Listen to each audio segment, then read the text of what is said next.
everyone, and welcome back to Altero. We are a filthy lot on Twitch, or a filthy questline on YouTube. Thank you for joining us today. We are back with another campaign in our homebrew world. We're playing here today in North Vancouver on the traditional territories of the Squamish Nation, so we want to acknowledge the privilege that it is to work, play, and create on these beautiful lands. Yeah.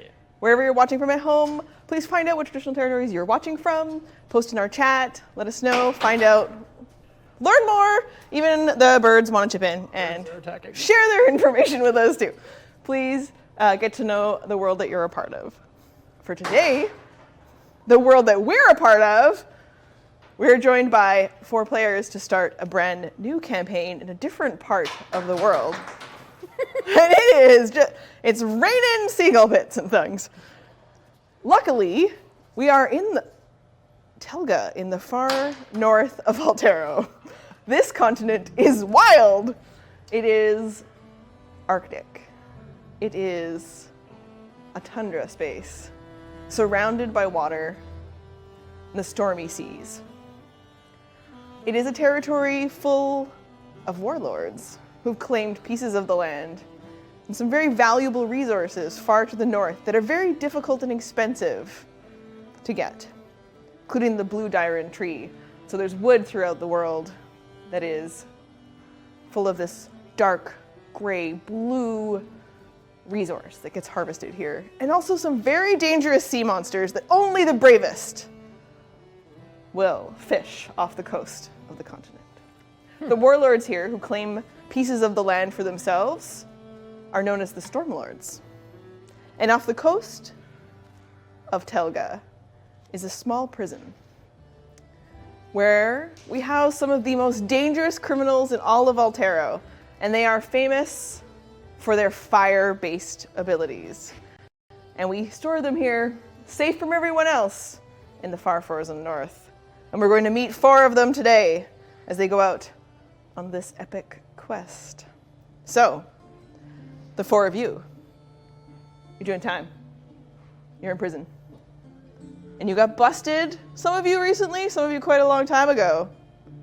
And you've been here in the Tinderbox, stuck, without your special magic items, without the gear and the wealth you accumulated or stole, or otherwise found by unsavory means.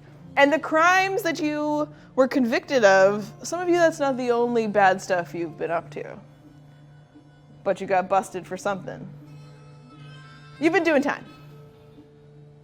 Whatever you've been doing in your cell, solo, solitary. Sitting in your gray, boring prison uniform, you wake up this morning a little bit different in attire. You're still currently wearing your prison grays, but around your neck, as you wake up from this really uncomfortable cot, is a tight leather collar, and you can touch it to see and feel there's a gemstone inside. And the door to your cell opens. There's no one there. You're going to walk down the hallway towards the central room where you know sometimes you've been asked to gather. Describe what you look like. You can spend some time in your cell, but then you're going to head down the hallway and introduce yourself to us. So starting over here with Alain. You see a fire genasi, dark brown skin with like a glowing ember inside, thick matted hair, beard that needs to be well kept or better kept than it is, fire in his eyes. Normally where you would see a smile, you just see a he is kind of like forlorn that his once famous beer gut isn't quite as big as it once was. You are looking at Shyheim Ifritti. What's your walk down the hall like? Do you leave your cell right away? The door opens. Nothing here happens in a hurry. I take my time. Some people call it genasi time. That's just me. All right, Tim. That door opens and... The door opens and like just rolling out as if it was pushing against the door, you just see this tiny little creature kind of like pop back up and it just has a bunch of cracks where you kind of see like the fire kind of eking out, dark like hard rock kind of magma drying flesh that's kind of almost like shifting around. Its eyes are just kind of like vacant flames inside, and he just kind of like and like instantly just starts running down the hallway towards the closest exit. Wattt-Dat is a little magmin, which is like a tiny kind of, I guess, goblinish, like little demonoid fire elemental creature, and everybody kind of knows, just been here for a really long time, and is a bit of a wild card. Our wild card. Okay. Do you have a name? Wattt-Dat. What, again? Wattt-Dat. Wattt-Dat. Wattt-Dat. Wattt-Dat. He said his name is Wattt-Dat. Wattt-Dat. Cool. The door opens, but the cell appears to be empty. Is it stone flooring? Yes. Perfect. Is it enchanted stone? You already know that it is, yes, treated extremely to make sure that no one can do magic against it. Then never mind. They house prisoners on purpose. Yes. Yes. Yeah. They've been working on this for a long time to keep you guys here. So much for my really cool entrance. So disappointed. That's just prison for you. It was gonna come out of the stone. All right, whatever. That's cool. So sitting in a corner and staring at a little flame within his hand, you see a crimson-skinned fire genasi with hair of actual flame, and then an elaborately braided beard that appears like black hair, but moving throughout it, there's sort of an orange ember glow that just kind of is on its own randomizer, just moving through the beard, as if the dying embers of a fire that was once blazing. And he's just sitting in the corner and kind of whispering to himself a little while staring into the fire. And it takes a minute before he notices the door is open. And then he gets up and very cautiously looking around, walks towards it, looks down the hallway. Do I see these other two? Do I see anyone else? At this time, no, but you can hear some commotion in a hall not far from you. Okay. Does it appear that there are any other cells nearby that have been opened? No. No? In fact, the rest of your entire hall, the doors are still closed, sealed. Only your door in your hallway is open. But you know that down the hall and around the corner is a gathering space where sometimes they've brought you through as a group if they were going to move you as a group. So you feel an instinct to know that they've summoned you. Okay, so I know that this isn't like an opportunity. No. I mean, you could try, but you're pretty sure they wouldn't open your door without knowing they've already herded you in the direction that All right. you know you're supposed to go. So he had extinguished the flame when he approached the door, consults it again. What should I do?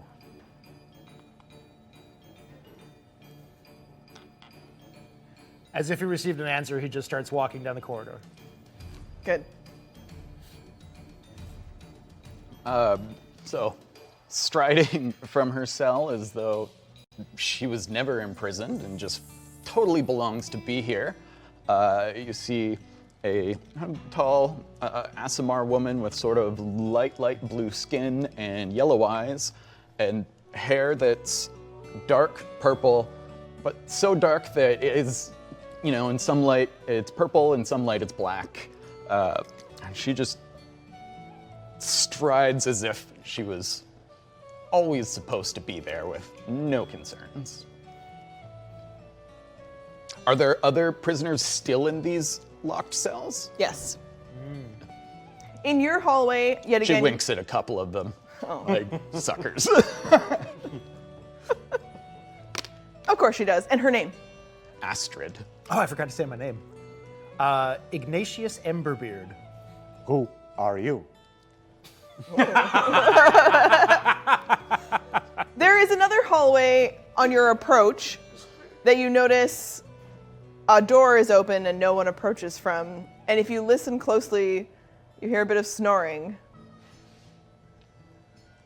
But you all travel towards a main entrance area, where waiting for you are 2 guards that you know. Inside this little holding area, all of you can feel your collars tight around your neck. And you see Farworth Junbird, a half-elf. You know Farworth to be a senior guard here. At attention, looking very stern, very firm, and expecting 5 of you.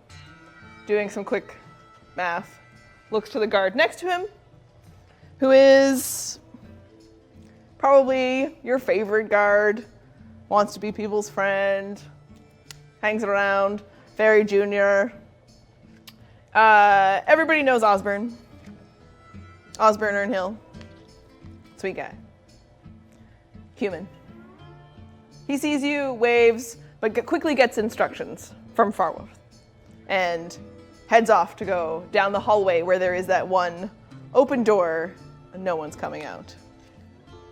And then, while he's gone, Farworth looks to you all. Well, the time has come.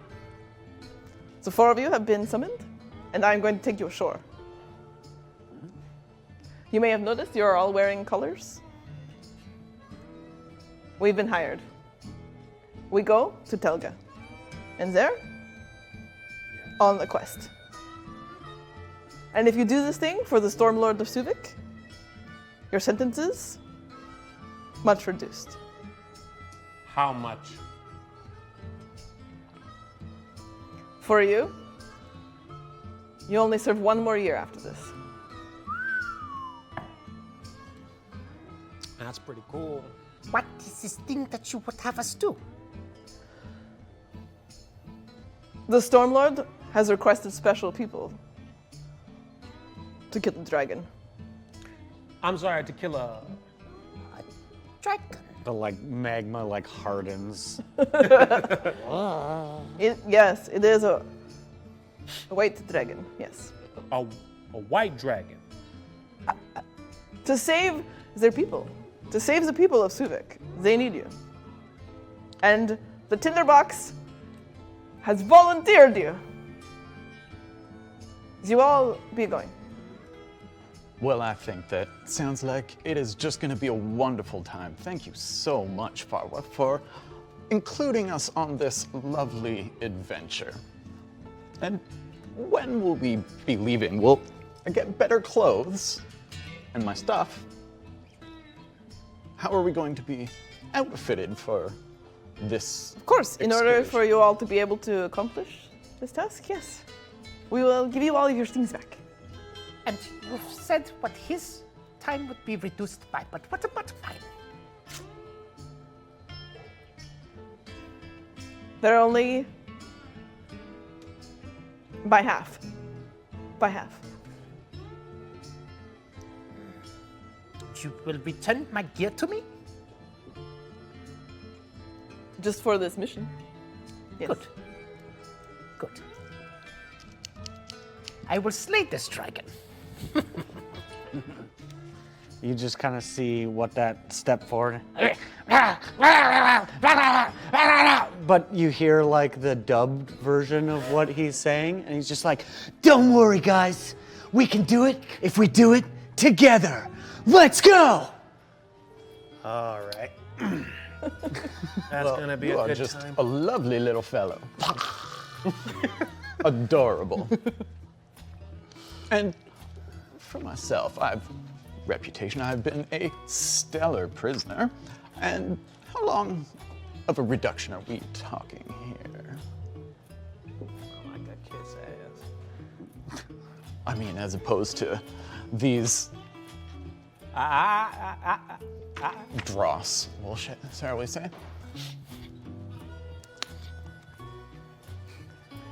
Astrid, they're going to set you free.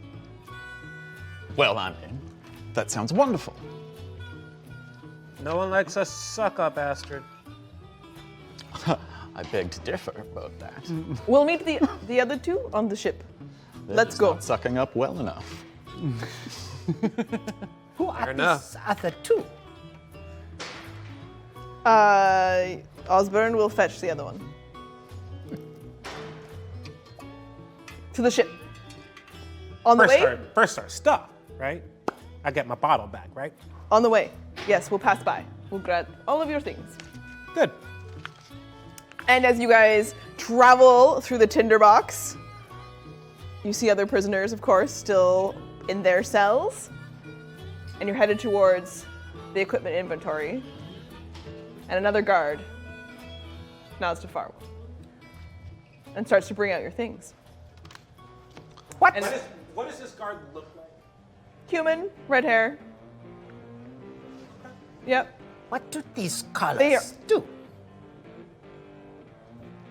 It's going to explain it when we were all together, but we're clearly waiting on the last one. I could take a guess. I mean, I don't have to take a guess, but I could take a guess. Yes, if you do not return, we will have you all destroyed. Cool, cool. Yes, they're a rather unpleasant device, but used in many fine sporting events. Yes. And I will tell you, I'm going to put a bit of a time limit on it. Oh, there's a time crunch too? I mean, we can't have you just out there destroying the world. Well, the stakes just keep going up, don't they? How long do we have? 5 weeks. How far away are we going? First, we travel to Suvik. And then in Suvik, you walk. Walk. Through the snow? All right. Do we have a say in, because I got opinions on hiking outside, cold temperature. What else is Telgha known for? Warlords, giants, Giants. Yes. elves. Goliath. Orcs. Great. Idiots. Surely we're gonna get some sort Monsters. of mount or something like to just walk ourselves through. Negotiate with the stormlord in Suvik. Yes. You can do that. Yes. And what is Negotiate. his name? Or her name? Who is the Stormlord? The current stormlord is Corathane Thunderheart. She's recently replaced her dead brother. Oh, that's a shame. And what was that? How do I spell that? Korathane, Corathane Thunderheart. She has replaced her brother as the Stormlord of Suvik. Can you tell me like 3 other things about her? Like how long has she been Stormlord for? Is she cute? What is she into? Does she like flowers or whatever? I hear that she has a pet fox.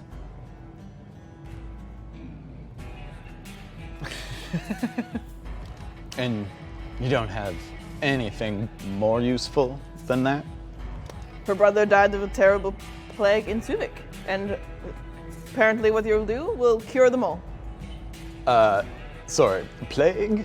What? I don't really want to walk into some sort of plague infestation. That sounds quite unappealing. It seems to only affect the Goliath. Oh, well. No worries then. There is no sickness that fire cannot cure.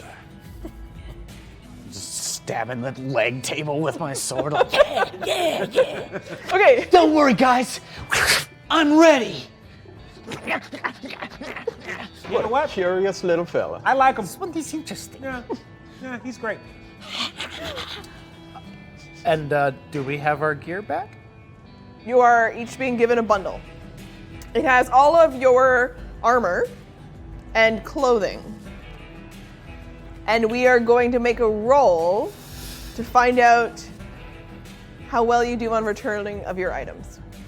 So you each were in possession of some magical items when you arrived here. Some of them, so anything that was non-magic is returned to you. Okay. Now we're gonna go one by one on your magic items, and we're gonna find out whether that made it back to you or not. We're gonna start with Astrid and work our way around the table. Tim, Chad has awarded you our redemption. Save some bacon. So you have inspiration. Oh, okay. Yep. They want to save your bacon. All right, here we go. Astrid, I what are you looking for in your inventory bag for your magic items?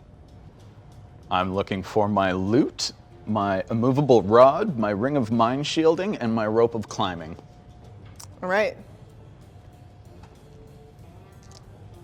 Oh God. Your first item is there. The loot? Yep. Oh, thank Your God. second item is there.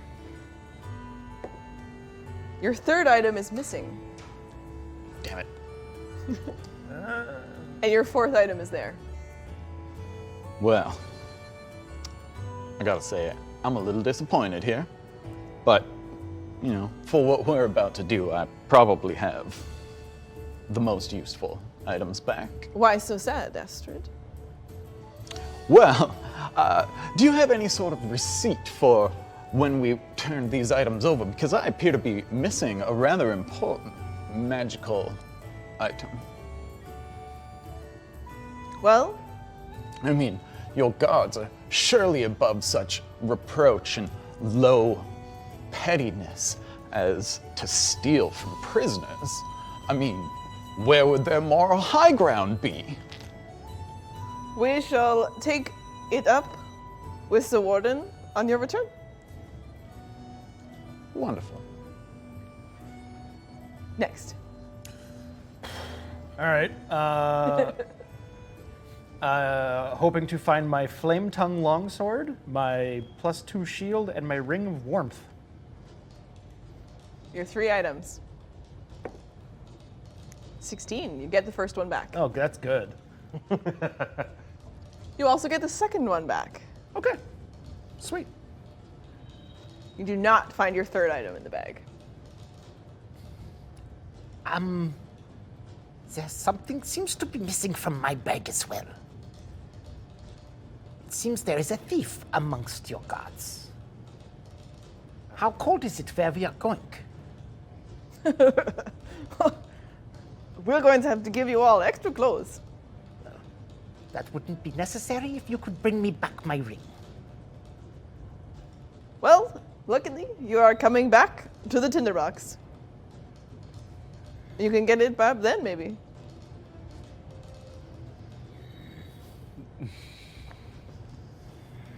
Certainly did not appear very helpful. I'm quite disappointed at the low standards of your gods.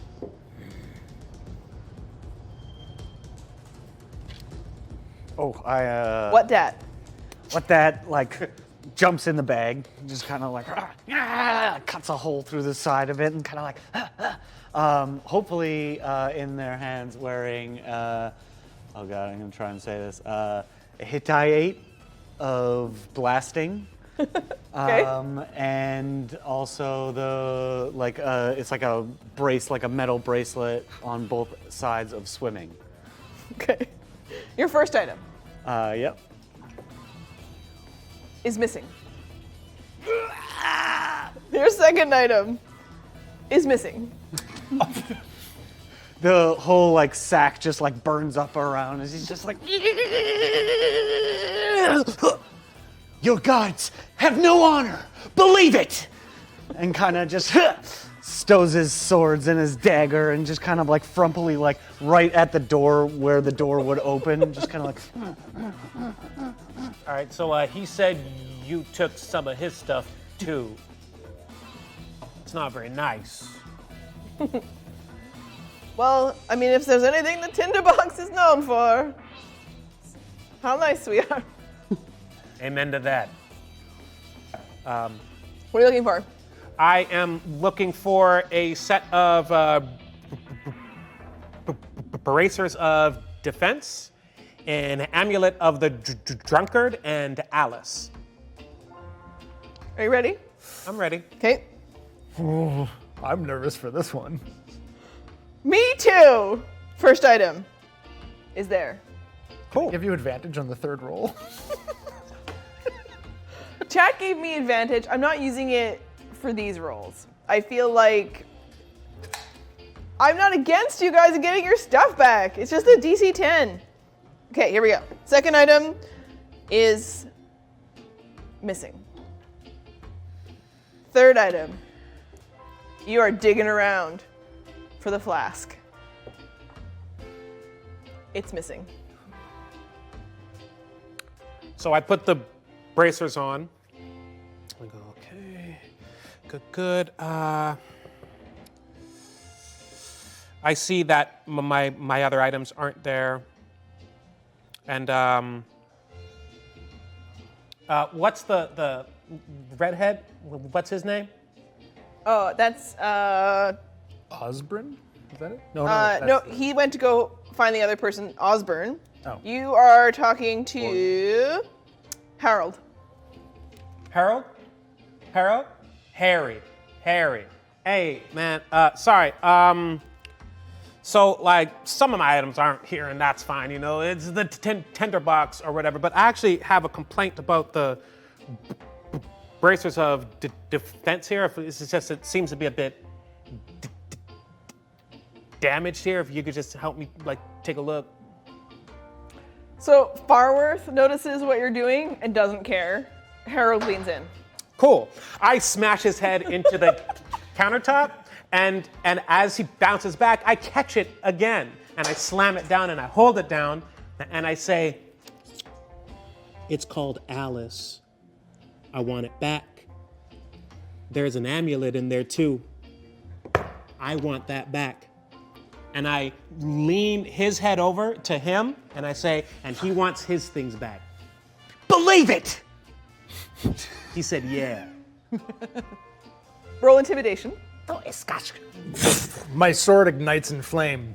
Yes, and a ring. I just want to check a quick thing, because I might be That able is a to nat give. one. It doesn't matter. I might be able to give you disadvantage on something about being charmed, but I don't know if I have to be casting Oh, the okay. spell. So nat 20 on your intimidation. Yeah, +1 if you fancy. So fancy. Yeah. Farworth nods discreetly me. to Harold, and Harold looks over, face crammed in, and just slides across the counter Alice. Thank you. Sorry, his stuff too? In fact, Fozzie, if you're hiring us out, if you're loaning us out, you want the best possible assets to get the job done. So you're gonna equip us right. Fozzie, come on. Gives them their stuff back. You are going to be able to get everything but one item. So between the two of you, choose which missing item does not make it, because he literally can't find it in the back room in the panic in the face of how gloriously intimidating you are. But he can't find an item. The first things come out. Something is still missing. So wait, you were missing two things? He's missing two things. I was missing two things, and let me see, actually. Not counting Alice in this, like, Yeah. things still missing. Alice comes back for sure, and then everything but one. Amulet, ring. What did you miss? Ring of mind shielding. You had a ring of mind shielding, and you were missing two things. The circular of blasting and the ring of swimming. I think he should get his stuff back no matter what. I can sacrifice the amulet. I mean, No, like, let's you- just talk about the ring of swimming for a little bit. And things that are like desperately needed for the... The snowbanks could be that's high. right. We don't know. You're very tiny. Yeah, but that's not swimming. It is when you melt it. Yeah, I guess that's I was gonna cheese it, but Okay, in character, you are all watching. I'm just going like this. Yeah, Harold scramble and is looking for the last item. So what does Harold not find? The ring of swimming. Okay. So gets you your item, everything comes back to you. Wonderful. Your circlet arrives. Thank God it did. Beautiful. And the last item, Harold looks over to you, shaking, desperate, and Farwolf is like, we don't have time for this, let's go. Yeah, I'm already running jitsus now that I got it on, totally forgetting that I had another thing in the bag. I say, he seems all right. All right, Fozzie. Oh, sorry. Harold, no hard feelings, yeah? Good. Can't wait for you to come back. I'm sure you can. Come on, have a sip. It'll ease the pain a bit. I mean, Roll after such, persuasion. I'm gonna help persuade. Okay. You can roll an advantage with help.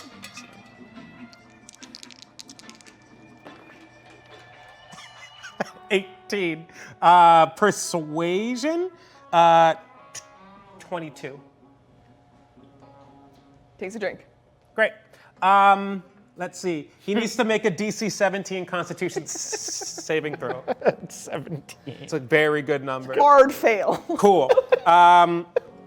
3. He is drunk and suffers 1 point of exhaustion. Okay. You watch Harold.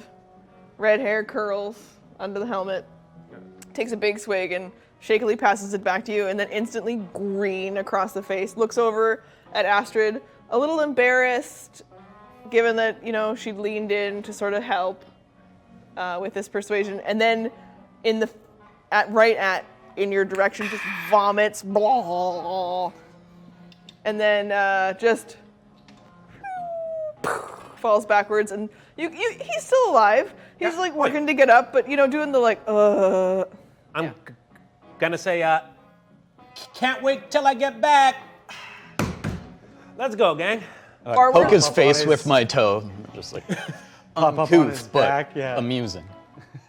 Well, Your guards have no I honor. suspect that might be your thing. well, I don't know what the first word means, but let's assume yes. Yes. no concerns for the rest of this campaign. Okay. Farworth looks over to the four of you. Doesn't say anything. Gestures for you to follow. You've all seen Farworth in combat. Accomplished magic user, spell slinger, good with the sword, cleric. You know that to fight Farworth is a deal.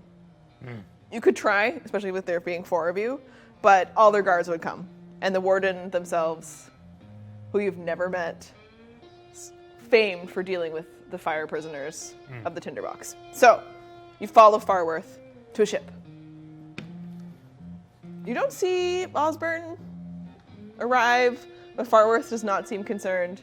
And as you all board the ship, you see beyond you the distance, the sea, the stormy ocean.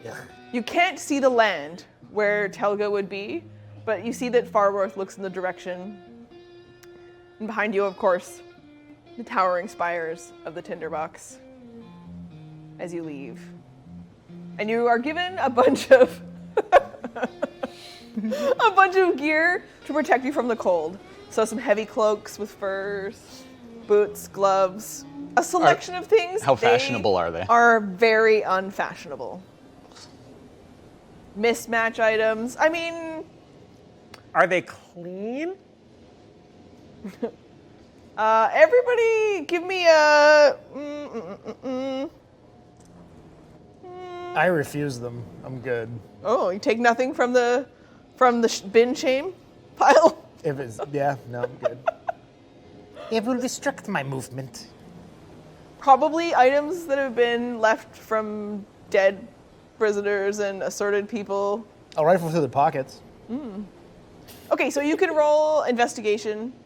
Everybody else just roll a straight, just roll intelligence, just generally, as you look through the items to get a feel for them. 10 for investigation. Nothing in the pocket. Yeah, nothing. The guards are thorough. Anything of value is already gone. Gold, not surprising. gold buttons are even missing from a lot of these things. It might have had nice buttons on them. 11.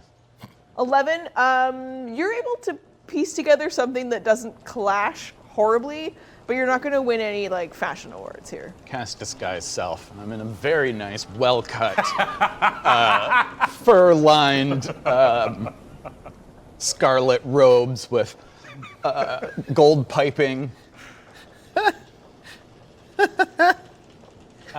Much better. I rolled an 18. So you do get a feel that a couple of the items might actually be from previous sailors, and you've heard stories of these brave fools who venture out into the stormy seas in search of large, monstrous prey that is very valuable, and then just also general whalers in the area. And a lot of those items look like things that you would associate with good for cold weather sea travel, which is at least slightly better to you than. Okay. So Regular I lay out 3 or 4 options for tops, 2 or 3 options for bottom wear, and I'm like, that's not gonna look good. That's gonna look like shit. Yeah, but it's Tuesday though. All right, cool. All right, and I assemble something that's gonna look good. I put it on, and then as I start humming Jay-Z's "Dirt Off Your Shoulders" as I cast prestidigitation on everything. We don't have that song, Alain. Come on. Press Okay. still monetization. I said I hum it. I didn't hum it. Yeah. Demonetization. Okay. So you turn around looking pretty good. Your boy, as it were. Next to you, also digging through the bin, I got an 18. what are you looking to find out? I'm gonna find a big pair of pants. I kind of crawl in and be like, and punch my arms through it and zip down the thing and be like, yes! And Okay. You find a pretty sweet pair of. They're. I know, right? Do we know? Does he have a reputation as dangerous in the prison? He's been here forever. He's been here forever. Everybody knows him. Okay, but has he carved out his place and put people in theirs kind of thing? unstable. Yeah, I mean, yeah. Okay. I mean, but it switches sides, has no alliances. Yeah. Total Total wild card. Everybody leaves him alone. I would imagine it's just a wild kind of energy. Oh, yeah. And if you know how to talk to him, it's fine. Yeah, It's I don't so- think so- anybody's in the Tinderbox that long that you need to be told that's a scary person. And it's the kind of thing you don't. Oh, Like the fly. Yeah, you guys are like, yeah, he's dangerous. and you all know. Everybody knows about each other enough because you've all been in the prison.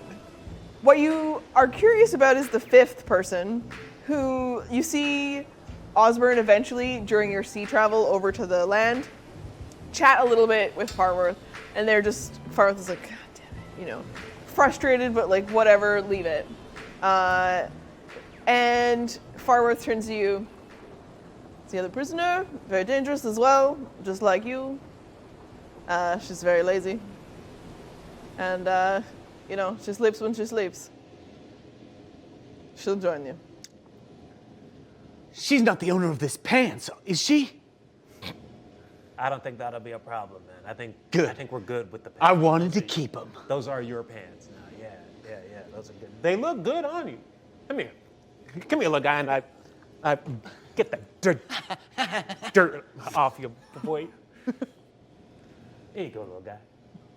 Okay, as you travel to the land, You're For the record, I can cast Disguise Self at will without using a spell slot, so I just always have it going.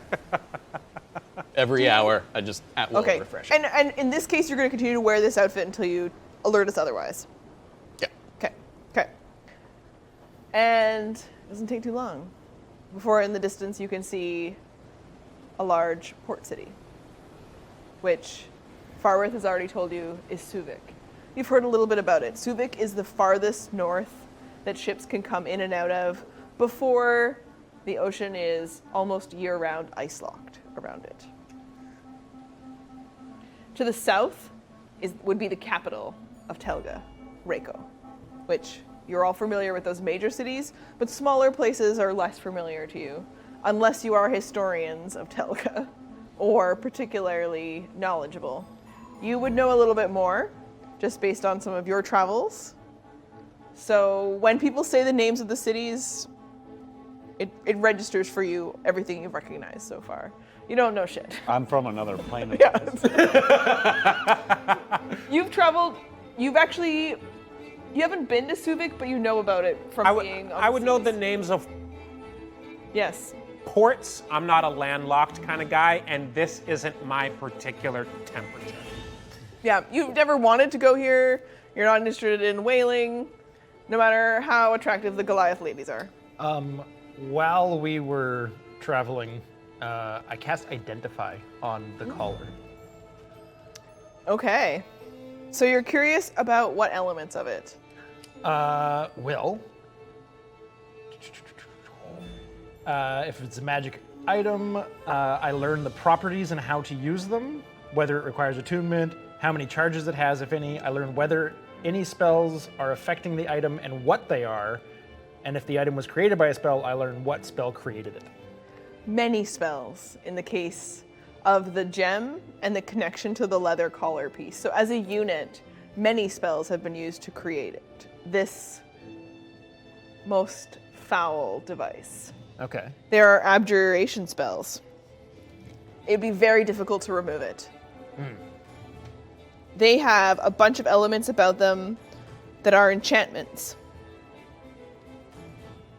Difficult to tell, but you've actually, the more that you try to adjust it or pull it off, the more you feel not concerned about it.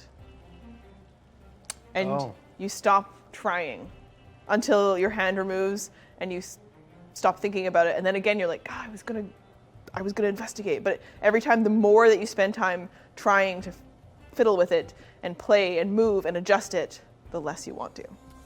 Hey, Fozzie, this is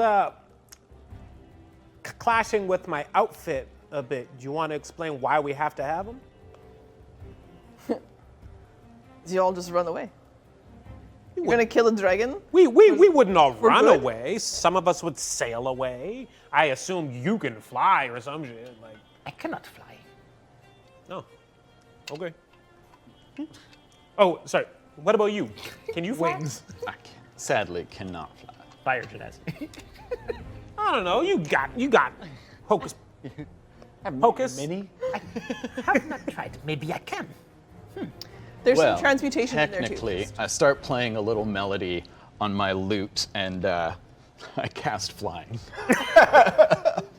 See, we wouldn't all run. I can't fly. Amazing. Well, what I mean ship is when I falling say apart. I can't fly Yeah, yeah. is that I have spectral wings when I choose to, but I can't fly with them. Oh, all right. Sorry, forgive me. I didn't mean to assume. With that said, listen, Fozzie, you could trust us. He turns around, he starts talking to Osborne, not persuaded, unless you want to go in for a roll. Oh, no. Okay, yeah. Not interested in further conversation with you. The collars stay on. Everyone is well collared. I say, all right, Fozzie, I enjoy our talks. Hey, Ozzy, how the kids, man? Osborne kind of leans around. He's like, Yeah, all right. You know that Osborne and his wife, they had a baby a little while ago. Oh, this is gonna be real rough then, huh?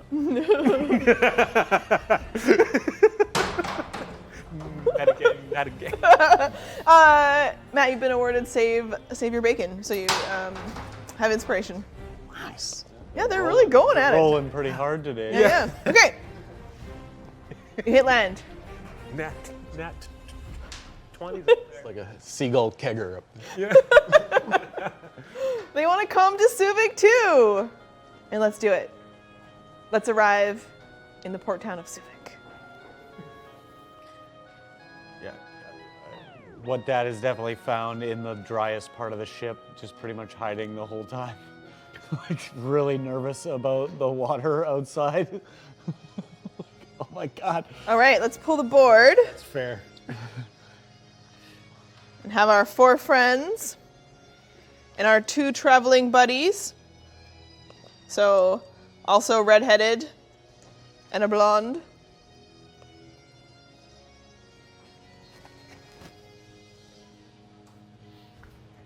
Sorry, guys. Ooh, we got a board coming in? Here we go. Excuse me. Here we go. So, scotch. I douse the flame on my sword that's been ignited this whole time. Whoops. Ooh. What? It was pretty once. Yeah, right? There's been a plague. It will be pretty. There's no one in the homes, and now everyone knows. It's modular. modular. Okay, I'm just gonna wait for a thumbs up from Owen when we're happy. Sweet. What about 2 thumbs up? I mean, that's a lot of thumbs. He's a professional, okay? One thumb on the camera at all times. Yeah. How do we feel over there? We're good? We got the 1 thumb. Okay, so we're gonna land.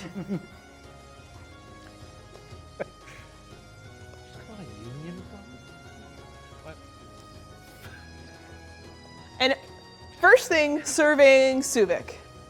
You know what a port town should look like. Yeah. Bustling. Yeah. The ocean waters were open.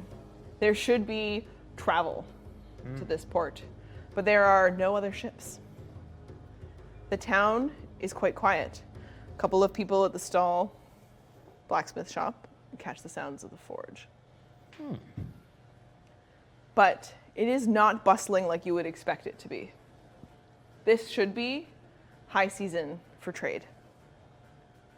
What's the condition of the town overall, though? Like, it's not dilapidated or run down, it's still... Everybody roll perception. Yeah. So you're looking for the town, and then for each of you, decide if you're focusing on a key element as you walk through the space. You're all following Farworth. You're... I rolled a 18. So the general look of the space, Goliath, but you don't see any of them. Humans, dwarves. Actually spotted an orc. Interesting. Group of people. But spaces are closed, but not run down. Okay. Wattt-Dat is looking for a path that involves 0 snow. I rolled a 14. Easy enough to tiptoe. You're in tiptoe condition. Top of pants. Top of the pants. Top of the bed. And you travel. You can pretty easily find a space that has no snow. It snows I got it. frequently here, but nothing that's going to mean that you're completely covered in it everywhere you go. Okay. As you do look out past, you can see that there are mountains in the distance. Everything is snow out there. It's concerning. Green flame blade. Snow, snow, snow, snow, snow. Everywhere I step. Hey, man, it's just gonna keep coming back. All right? I know. The good fight. I don't hate it. Honestly, I don't. It's valiant effort. Oh, right, my roll. I'm looking for signs of is this where the dragon is attacking? Not knowing any better. 14. You're switching the skies. Yeah, and just signs of like, has there been combat here, or what seems to be? Why is it so dead? No signs of combat. No large marks of anything that indicates damage from a creature or a monster in the port city of Suvik itself. In the distance, you also just get the foreboding wilderness beyond. What you do pick up with that roll is that people are nervous, and the few that you do see, either out a window or traveling between the sparsely open shops, they look at you concerned, and obviously they suspect that, you're here for something related to the fact that the Goliath of the town have suffered a serious plague. And they are the rulers of this town, so there is a lack of leadership. But the people here don't seem to be like rioting in the streets. They are instead just kind of scared. Scared humans. That's true. I rolled an 18, and I am watching to see guard movements and areas that look particularly ignored. Yeah, and the guards here are intimidating. A lot of them are well armored, well supplied. They look like they could probably help defend, but maybe not from a dragon. But they are all either dwarf, half-orc, human, no Goliath. You didn't answer what I actually asked. What was the second one? I asked, I'm looking for places and Oh. patterns where Their are being, movements. Yeah. I want to know where there's somewhere that I can go where I'm not likely to be seen by guards. Or people, ideally. You might be able to go into some shops that look like they're probably people. They aren't paying too much attention to the business of trade. But there's not like alleys or anything that seem Not. overlooked. You could probably find one with that roll, based on knowing that they are going in a pattern of their movements. But they're quite good at this. They have a lack of some leadership, but whatever is here leading the town has good martial instincts, not good trade instincts. Is Farworth still with us? Yes, And Osborne. And leading the way? Yeah. Okay. Farworth, who is in control of these colors? Is it you, Of course not. This is of course the warden. the warden? The warden, yes, of the Tinderbox. If we slay this dragon, can these be removed? Yes, that's the arrangement. Except we'll be back in the box by then, so it won't matter much anymore. You all. Okay, I'll see you in like a year. Fair enough. Welcome the company. So, Farworth is leading you Flattery will get you everywhere, to a tavern. There's quite a bit of guard presence on this route, and particularly outside. You are headed to meet an important person in the tavern, and the martial presence of the town indicates that. Your best bet if you were going to try to get away and go find somewhere sneaky would be to be as far away from that as possible. But you follow Farworth. Once we're in the tavern, I'd kind of start acting my bard self and strumming a little bit on my lute, just like, mild little melody. Something pleasant.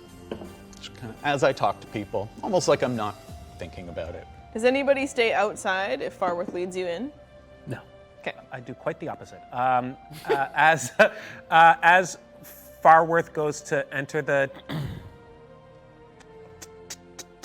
tavern door. I go, sorry, Fozzie, allow me.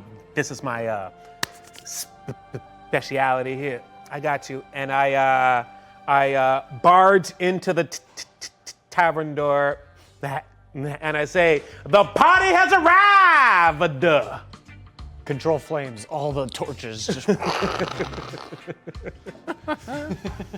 Anyone else? I have missed this. What do I see? It doesn't take a perception check to quickly notice that this tavern has been taken over for this meeting. There's no bartender. There's no staff.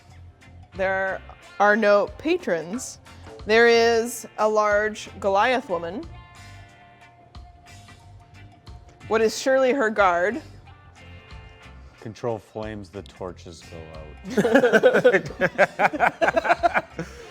And a little fox with her.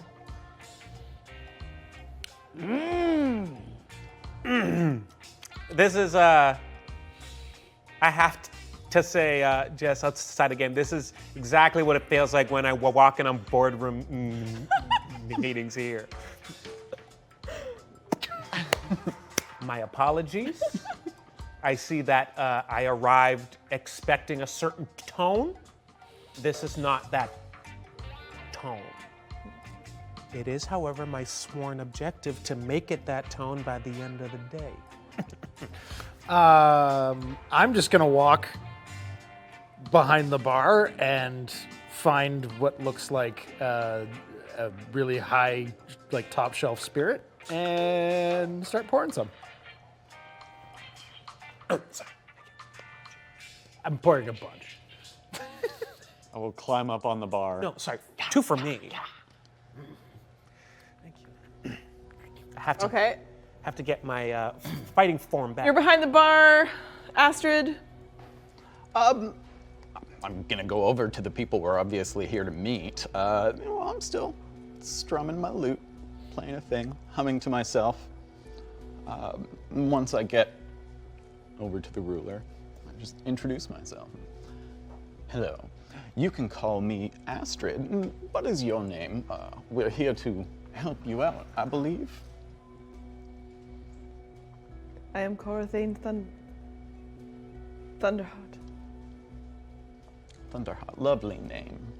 Family name. Yes, sounds like a strong family. Now, I would like to be on my way as soon as possible to, I'm sure you understand, the less time we have to spend out in the wilderness here, the better. So I'd like to, what would you like us to do for you? Where are you? I'm on the bar splashing one of these shots in my face. It's just like igniting the fire, and I'm just like, woo! Pay no attention to that one. I'm not at the bar, but I'm trying to be in this convo, but I am definitely in arm's reach of the bar, so when he hands me a shot, I can just lean in and go, yeah. Really, you can probably ignore all three of them. Now. Sorry, I am fully engaged here. Of course, this. I'm not saying you're not engaged. I'm saying she doesn't need to be concerned with your thoughts. Oh, is that what you're saying? Yes. That my thoughts don't matter. Yes. Wow, that's wildly offensive. We are all here to help you, Lady Thunderheart, which, if it hasn't already been said, is a very strong name, proud name, beautiful name. And also, can I say, these birds around here are pretty wild, huh? That's a cute fox. What was that? What was that? Fire fox? Arctic fox. Arctic fox? I knew, yeah. Snow fox? Thunderheart. My dead brother coined the name when he became stormlord of Suvik. And Torkas died of the ice plague. The fur lining my outfit from the disguised self kind of subtly changes and becomes Arctic fox fur. Nice.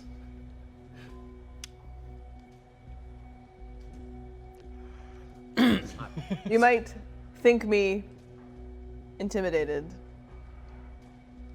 You might think me a fool. You might think that I care at all what you drink, or if you die. But I have asked of the warden of the Tinderbox to provide me with as much as they could possibly spare to kill the dragon and to bring back the liver, because the healers here tell me only the liver of the white dragon will save the Goliath people, or we will all fall victim to this icy plague that took my only brother and the stormlord of Suvik.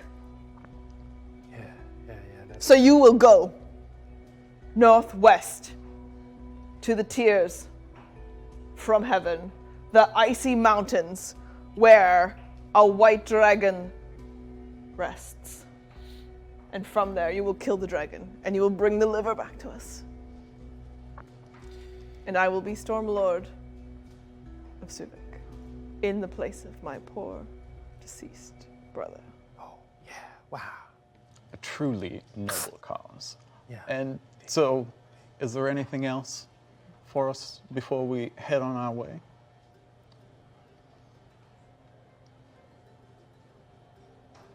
There are some who protect the dragon.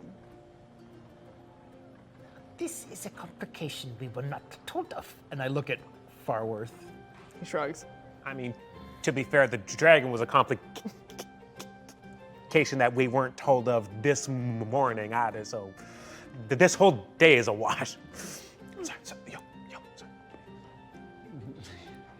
Stormlord Thunderheart, do you intend to send someone with us to help slay this dragon? If we could slay the dragon, we would do it ourselves. But all of the Goliath warriors are dead. I have no one left to send. So, you're saying there's nobody to guard your entire area? If Just somebody wanted me. to come in and take over, this would be an opportune moment, it sounds like. would you like to fight me for my title? Oh, by no means am I suggesting that it would be me. I'm suggesting a larger force. If they were to come, Oh, good save. there would be no resistance, really, would there? I mean, myself, but alone, obviously, I can do nothing. You gotta be careful with her. She is as careful holding her words as she is holding her drink. Drink all you want. Eat all you want.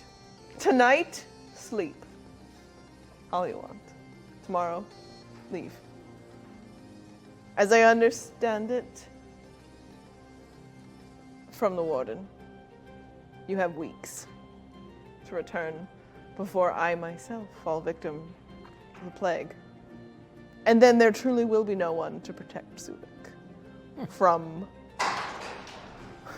people who might lay claim to my stormlord title. I imagine it was very expensive to hire us from the warden. Yes? Yes. Would you be willing to provide us with things to help guarantee our success? All that we have went to the Tinderbox, and they told us they would secure great warriors to save the Goliath of Telgha, and I have been provided 4 fools who drink insult. Well, I mean, I'll slam the glass down and I'll be like, "Don't worry, lady. We, the 4 of us, great warriors, united with a 5th, will bring an end to your plague and all other things that prevent you from fulfilling your role and duty with the honor of my people. Of course, she hears like, He says he's enthusiastic and eager to help. She looks down the little fox at her feet, and the fox is like, Lovely creature. I think so. Wonderful fur. Sorry, just like, you don't need to provide us with anything. We have all that we need to perform this task. We will not insult you any longer. Thank you very much for everything you are offering. And just to be clear on what you are offering, you did say, just so like I know, that we can drink anything we want in here?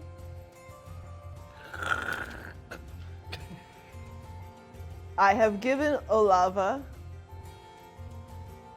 as much as I can spare that will certainly cover the cost of what you spend tonight. Okay, cool. Olava will see to your needs. the party has arrived. Believe it. She looks extremely unconvinced that the four of you are gonna kill a dragon. Do you have more questions for her? Would you like to roll anything? Do you want to check this out? What's with the bodyguard? What's he been doing? The bodyguard Yeah. looks. Roll perception. Kevin Costner. How do their like? Yeah, right? How does their like health look? 12. Non-plussed. Okay. The bodyguard looks. I mean, you have fought a lot of people. You've gotten into scuffles. You would not fuck with this guy. Without knowing more. You need to know this person looks like Orc has probably abilities that are not clear based on just standing around looking like a total beefcake. On the way in here, surrounding area, all snow covered? There's lots of snow, but it is not all over the streets. No, looks I like mean it- like oh. outside of town. Oh, Like, town? Yeah. I mean, there are patches where there's trees growing, but there's still snow places everywhere, yeah. It's probably been cold and then it snows. If it warms up, less snow. sure. How far to the north do we have to go? When I walk, 2 weeks. Your small legs. Maybe 3.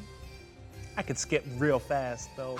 Is there some sort of vehicle that you could give us to help us on our way? Give me snowshoes.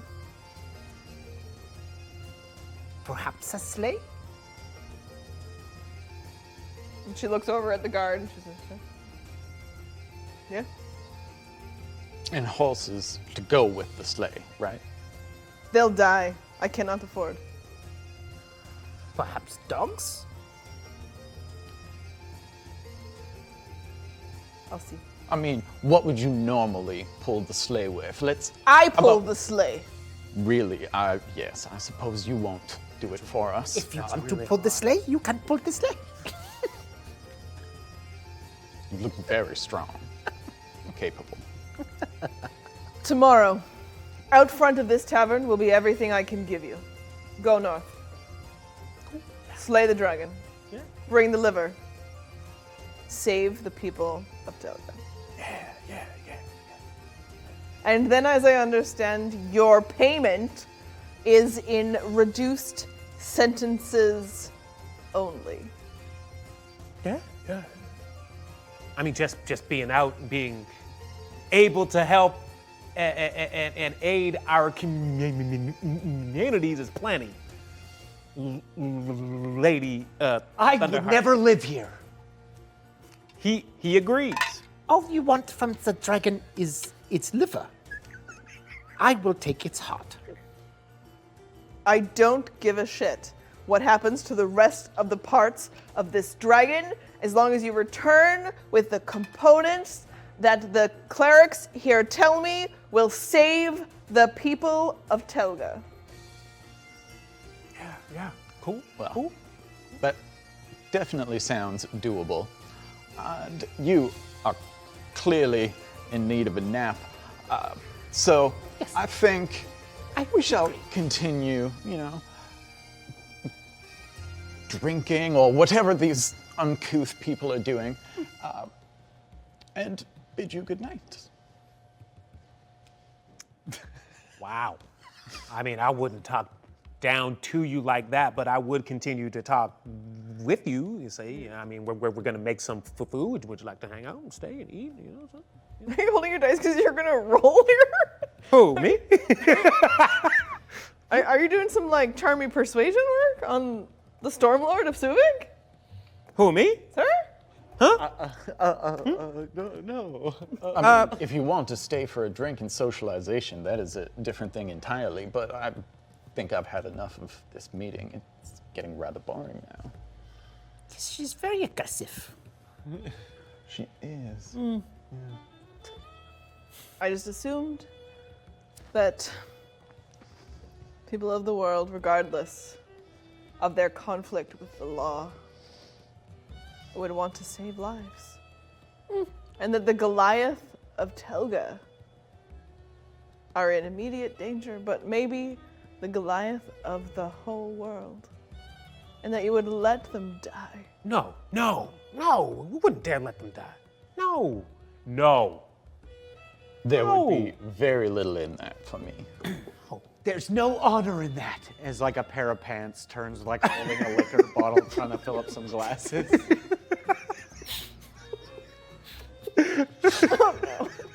Okay. Okay. Okay, roll, Alain. Cool. You're trying to convince her to stay for a drink. Yeah. Come on, persuasion. 17. I will use my advantage. That's a 21 total. Okay.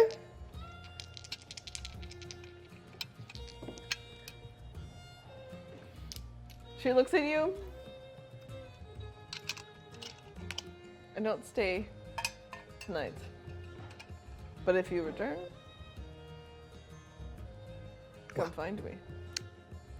I will see what I can do about that dragon then.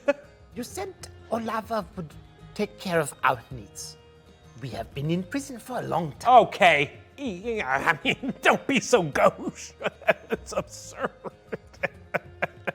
Come on, man. Is there entertainment? Olava is a fine cook. I think you misunderstand me. I think she is. Olava is a fine cook, and her tavern is available for food and drink. And if not, I will leave the guard. Do I need to leave a guard? Farworth. Does and he she like looks do over. dancing or something? The guard does not dance, no. Oh, I'd like to say no, the but honestly, entertainment. it probably is a good idea. Okay, and you know, These three are Farworth again looks at her and he's like, trustworthy. I think you've taken the conclusion here. I speak of song and dance.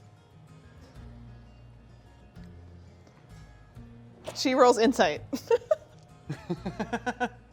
Well, I can do all Okay. the song. It's a 16. I'm totally being honest. Oh, Yeah, I wasn't being perverse. He just made it sick. And it was intended to be a double entendre. she gets it. But she also looks over all of you. I leave.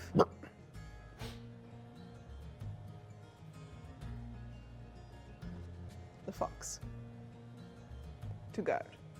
And I take my leave. Olava does not play an instrument, but she is a fine cook. And you can take all that you need from the damp spirits tonight. the spilt liquor like on the top like hits my like little like flamey foot and just kind of like ignites and I'm just kind of oh, and then like the pant leg is just kind of catching and flopping on the tabletop. Sorry. Whoops. Fall off the backside. She takes her leave. Did you say she can leave the fox to guard us? Yes. Who posts up and seems to just take a little snooze on a table. Farworth and Osborne take seats. I say, Iggy, allow me. I got the bar. I'm just gonna slide the bottle to you. Great. I say I'll take shift, and I go behind the bar, and I start. All right, so that's good, and I start pulling bottles down. I pull cups down, and I'm like lining them up. I'm pouring them out. I'm doing tricks and flips around the back, and all right. Sorry, you got some songs? You got some tunes? This might be our last good night in a very long time. But first, looking through all of the bottles as you have, can I see the 3 most expensive or rare bottles? Yep. What do I know? What are they? A very nice whiskey. What is probably some fruit brandy. You'd have to open it to know for sure what fruit that might be. And then the other one is, it's definitely a rum, very dark. There's very little of the whiskey left. Mostly, yeah. I only had one. It's mostly me. That's true. Yeah. That's true. You can hear sounds from the kitchen now, which is definitely behind you, but there's pots rattling. You hear the of a fire and probably a, you know enough to know that that's a kitchen fire, not like one of your guys' fires. Someone is cooking, and the smell of meat comes through. Ooh. I peek my head in, and sorry, what was her name again? Olava. I say, Olava? Hello. Shyheim, we're gonna eat and drink and have a good time here, and then we're gonna leave tomorrow and probably die. If you need help with cooking food, you just let me know, okay? I hope you like polar bear. Never had it, but I will try anything once. And I leave. I make my way over to Farworth and Ozzy. So, are you coming to slay the dragon with us? They look up from their seats. Farworth. No, we'll not go with you. Then why are you still here? Well, Osborne is supposed to bring with us one more. Because I don't know that the 4 of you can do this alone. So wait, Ozzy's with us, right? Mm-hmm. Oh, and supposed to bring one more? So I'm just gonna look. He's like, Are they in your pockets? on the ship. Ah, Yeah, I'll grab her from the ship this morning. Sorry. This is very rude to me. All right, she's a kid. Kids sleep. It's fine. We're fine. It's fine. Look, this is not a kids kind of environment anyway. All right, this is we're gonna have a. See, very that good- was sort of what I was thinking. I was thinking, what's the worst that's gonna happen here? Like, I force her to get up, and then she's really rude and really mean, and then she lights my coat on fire again, and then she has to come here, and then she probably drinks a bunch, and that's not good, and then, then she cries. And she drinks or something, and then she cries, and then you guys have to deal with that, and then she probably plays some loud, shitty music. She's a teenager. I don't want Yeah, that. true. why is this the other person assigned to this task? Yeah, you didn't describe a helpful individual. Not at all. The warden picked you. The warden says the 5 of you can do it together. So Farworth talks to the warden. I just heard from Farworth. Farworth is like, the warden picks you? The warden said these are the skills to kill the dragon for Suvik. So, do we know who the warden is? Have we ever met them? None of you have ever met the warden. It seems the warden is taking these people for a scam. I appreciate it, but I have my doubts. Personally, when there is a scam involved, I like to be in on it and not Yes. a pawn. Are you getting a cut? Roll insight. Oh shit. 13. Farworth looks at you, extremely honest. The face of someone as though to you incapable of lying, despite the fact that they often just shrug. They're not one for telling you lies. This is not about the money. So, you and the warden care about these goliaths. That does not feel like you've given your best foot forward. Not even yourself will come help slay the dragon. They don't care about the Goliaths. They care about what the Goliaths got. Isn't that right? Isn't that right, Fuzzy? That's right, pirate. I mean, Shyheim, or LL Shyheim if you fancy. Are you guys gonna go to bed or are you gonna party? We know Doesn't all matter about. what you say, because we're gonna Smash find cut out to- after this break. Okay. The sleeping pirate behind the bar already. LL shit. Okay, back in a few. Woo, woo, woo.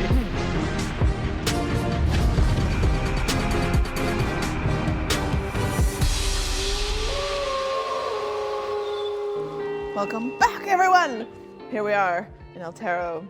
We are in the tavern in Suvik called the Damp Spirits, where Olava Damp is in the kitchen making food for everybody. She said it was polar bear. We'll see what happens, what comes out. And everybody out in the tavern proper, what are you all up to? Is there a fire going? Control flames.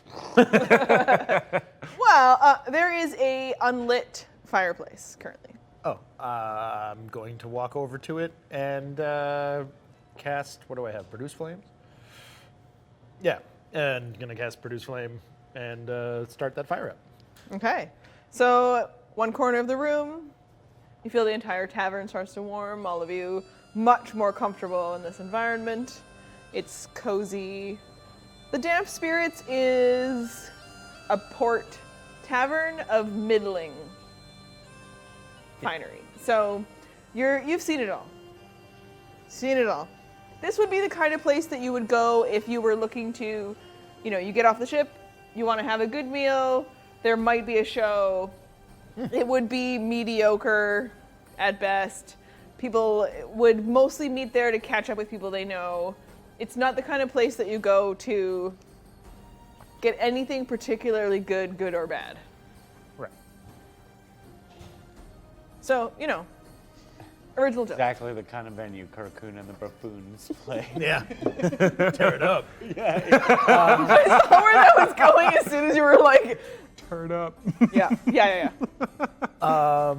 So Ignatius just sits by the fire and stares into it, and I am going to cast Sending. Okay. And 25 words, right? So I've never cast Sending before. Do I tell you who I'm sending it to? Okay, so I am sending this to the elemental plane to my father, the Ifritti, Pasha Durai. Okay. Okay. Doesn't sending only go to like one person that's holding a sending stone? No, it says the distance is unlimited, and you send a short message of 25 words or less to a creature with which you are familiar. Okay. The creature hears this message in its mind, recognizes you as the sender, knows it's you, and you can send the message across any distance, even to other planes of existence. A sending stone lets you cast that spell as long as they have the opposite stone. That's the like magic item version of it, I think. Oh, okay. So, yeah. I was Okay. looking up sending earlier, and I must have been reading that because I was like, oh, that's too 25. limited.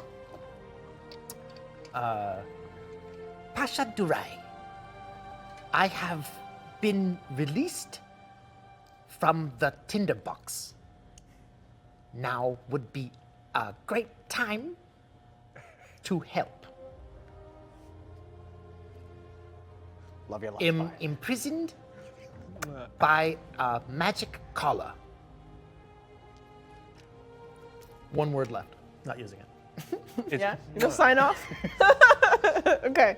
Or Ignatius. he knows it's me. Okay. And they can respond immediately in the same manner if they hear it. You got your big Ifritti voice ready? You don't hear anything back. You don't know if it was received or not. Do you usually hear a response? Yes.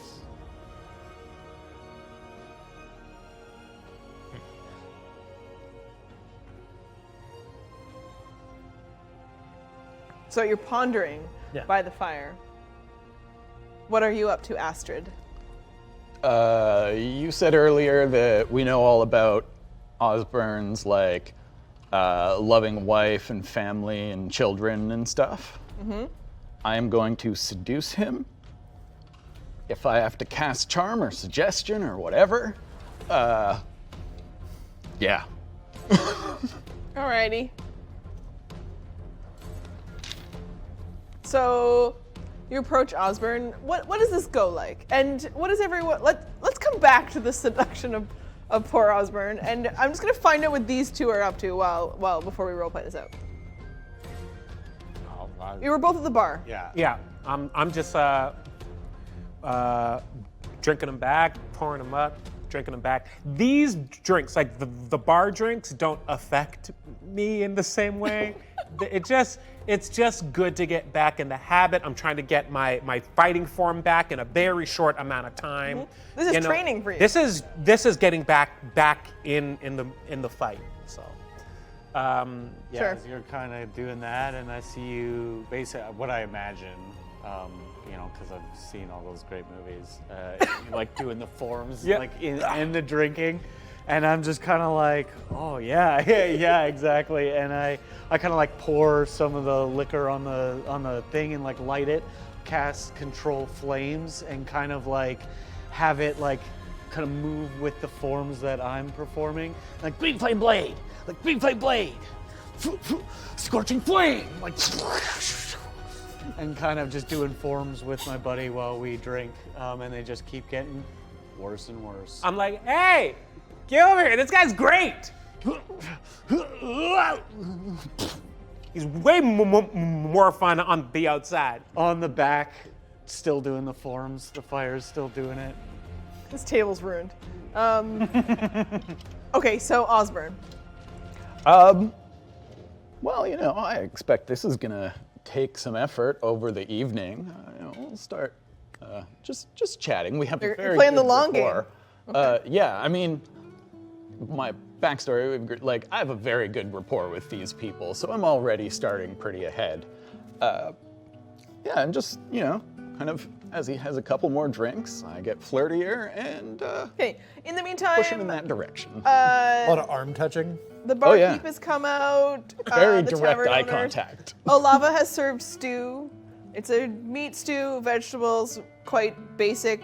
Not bad, but eh.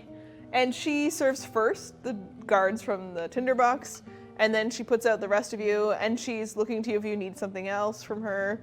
She has some other items, but she doesn't really have she cooked one meal, So you guys get polar bear stew, or, she's like, I got bread. Yeah. So she brings in a couple things. This is great. This is it. Thank you so much. This looks hearty and filling, and it's a color that I don't think I've ever seen in the spectrum of colors ever. But this is great. And so make a first, this is just a charisma roll to start off with. Okay. Or is it a performance that you're putting on for Osborne? I was gonna go persuasion, but Okay. I was hoping we could work our way to a persuasion. So Okay. let's say you're starting slow. Cool. Performance? Yep. Then?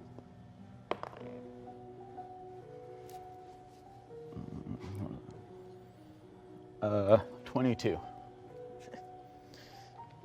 Zip. Osborne, even with that amazing roll, I mean, pretty enamored. You're very interesting and dangerous and all those things that are exciting, but happily married. A baby just arrived. Really wants to tell you about his family, Nana, his wife, and the adorable chillins. And he's just got like a little army of them, and they're super cute, and he works really hard to bring home money to make sure that they're all going to be okay. You know, but it is hard and lonely on the Tinderbox. You know, so you listen. That word still belongs to other things too. And you spend a bunch of time just continually letting Osborne talk until you steer the conversation in the direction less about the family and more about how lonely the Tinderbox can be. And I would have also tried to get out and use any information that, you know, nobody's marriage is all sunshine and rainbows. Get the tea. And start pushing that side of the conversation rather than the happy side, plus the loneliness. I mean, yeah, right? It's not every day that you have to, you know, just be like all the time with the, you know, it's a baby's need, kids' needs, all the things that everybody else needs, but what does Osborne needs, you know? Yes, I suspect what you really need is just a break from all your stress and just some relaxation. You know? Just de-stress. A release, as it were. It's going great. I hate it. It's going great. Playing my lute the whole time. Okay, yeah. As you strum on the lute and you and Osborne having a great chat, and Farworth is just like, okay. What is everybody else up to as the evening goes on? Staring into the fire, laughing to myself, and sometimes saying things that people are like, who's he talking to? Okay. Continuing. Just being a little wild animal. At some point, I'll take the pants off, you know, and like, it seems dramatic, but, you know, he just doesn't want them to like burn up. Okay, in order to protect the pants. Yeah. He knows he's gonna need it because it's cold outside. Yeah, and just kind of sitting and like as the night goes on, kind of playing with like the shape of the fire that Ignatius is watching, and just kind of like hiding in the shadow, like playing with the light almost to like lean into the shadows. And as I do that, you guys kind of notice like disappears very briefly, and it's almost like as the night goes on and the shadows grow longer, becomes more of kind of like an unpredictable force that just kind of suddenly is in your peripherals. Right. And a reminder that you've got an inspiration, and you continuing to drink, you do notice that the fox is still cuddled up in the room. Yeah. Seems to be asleep. Okay. So I'll say that while I ate, I was just like talking at the fox as if we were having a conversation. So you came over here at a meal and you're talking to the fox. Yeah. Roll an investigation. Yeah, sure. That's not great. 12.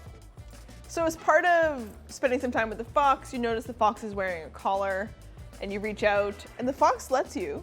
It keeps an eye on you.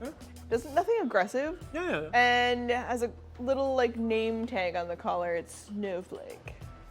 Oh, Snowflake.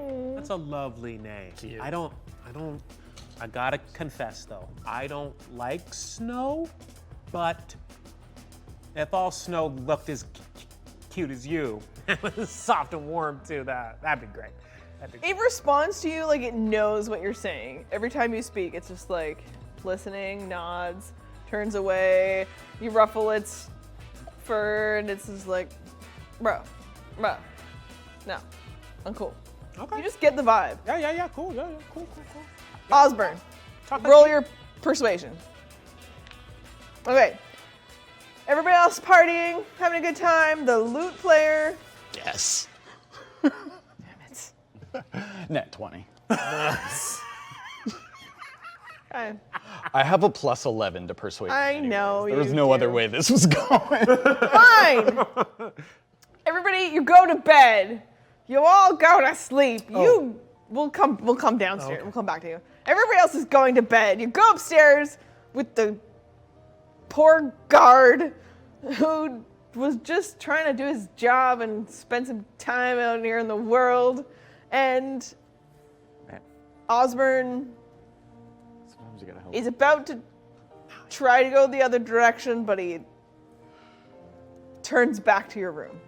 And you go to bed with Osborne. Heck yeah. Farworth doesn't care. And you do notice that. You have excellent perception. So Farworth is like not interested, which stands out to you more than your ability to corrupt Osborne. From a path that, yay or nay on the side of spending the night with you for Osborne, I mean, it might not really matter in the scale of the life of this guard. A blip in the road to the marriage or a moment in time for Osborne, regardless. For you, the more interesting thing, because you've corrupted so many people along the way, is that Farworth seems unlike Farworth sometimes. You've seen this guard a lot. And you pick up on it in the way that Farworth is uninterested in what you're doing. And usually is very protective of the other guards of the Tinderbox. Cool. I'm going to keep all that to myself. That's fair. Yeah. I was so oblivious in the fire Okay. because I've been channeling How? divinity. Yeah. So you are upstairs. The guards go to bed. You're upstairs. I'm sleeping in a pile of wood. Yeah.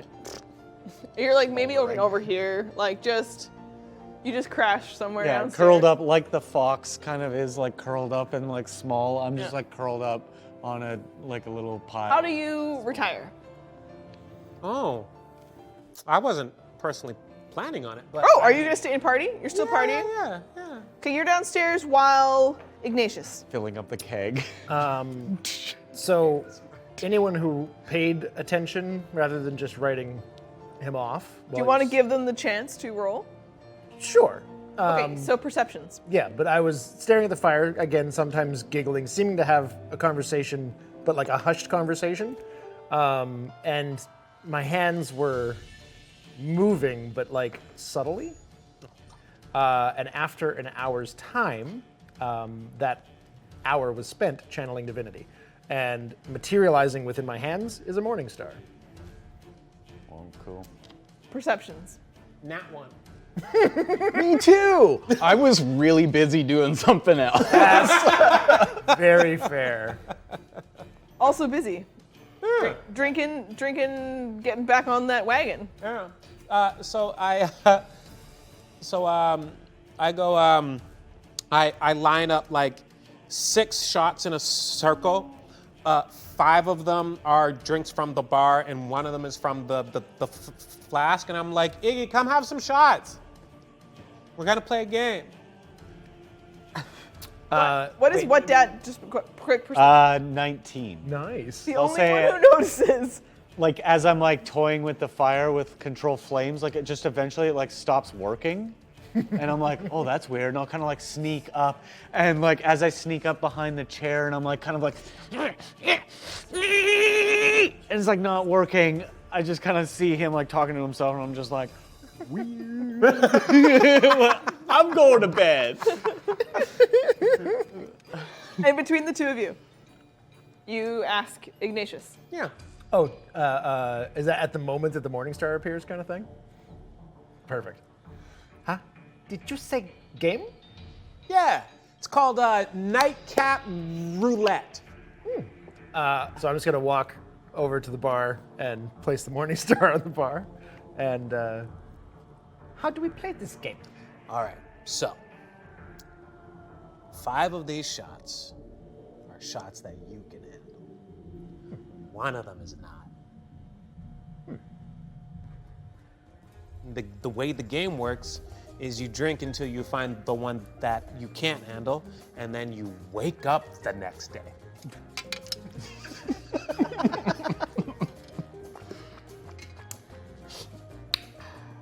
I think I saw the way that Harold had fallen to the ground. Yeah, but Harold's a wuss. You could do way better. I had to change that word. You could do way better. I thank you. I'm going to pass. Out after you have some shots. You're gonna pass out. No. Okay, all right. And I take all 6 shots and I go, and I Wake up the next morning. So this is just like, okay. You're upstairs. Do you come back down, or are you gonna stay there? Take another room. They gave you the run of the place, so there's plenty of rooms. You could go back to your own space. Just gonna stay there till morning. Okay, you stay cuddled up with Osborne. what else is in About that, but the room? Which room? The tavern. main room. The main room. It pretty classic tavern style. So a bunch of tables, stools. There are some pots and pans. There's probably a table that's usually used for cards. Okay. No books or anything around. No, surprisingly, they're not a very literature-based group. And what time of day is it? Is it like straight up Midnight. Oh, it's midnight. Yeah. Okay. I'll go to bed. You take a room upstairs, or you can crash wherever, like this side of the table. I will do what Shyheim does the best. Sleep behind the bar for exactly 2.4 hours. Wake up, find a bed. Okay, so he eventually makes his way to a bed, and you can do whatever makes sense to you. Do you want as soft a bed as possible for the evening? Nah, whatever bed. Yeah. Okay. You find an empty room. You're asleep downstairs, and you share a room. In the morning, all of you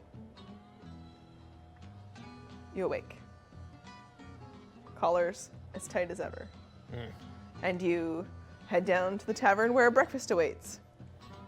And Olava has just left you a note saying, I hope it's not the last one. OD.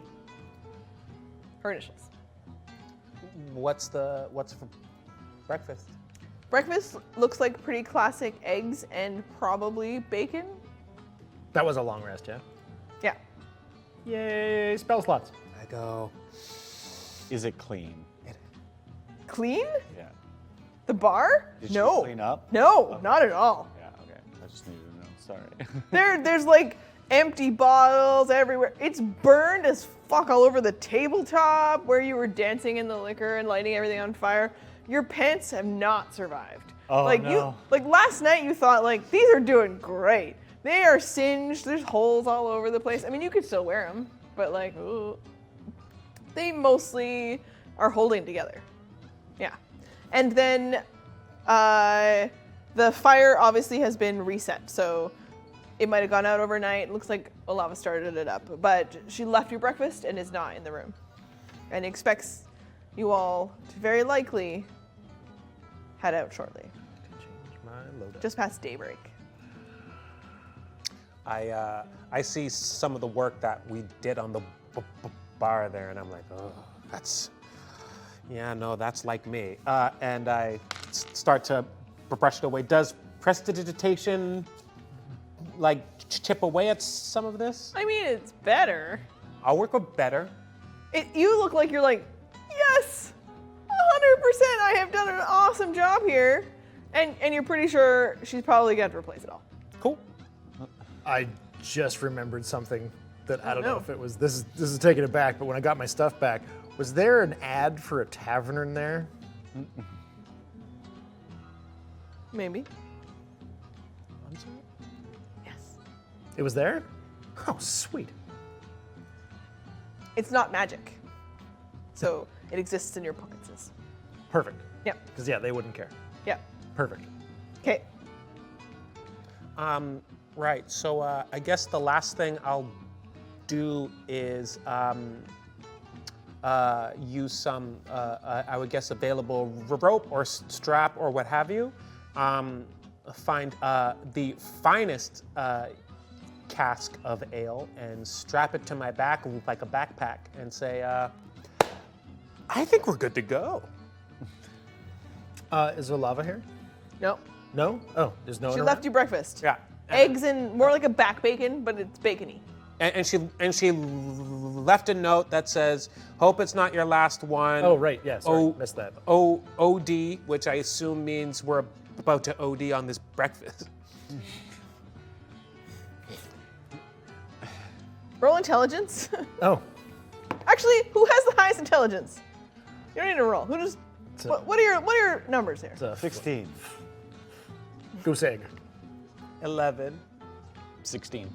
Okay, so you guys know it's called the Damp Spirits. 10. Her name is Olava Damp. Oh, damn. Ah. I mean, I rolled a 17. It's probably her initials. Yeah, I know.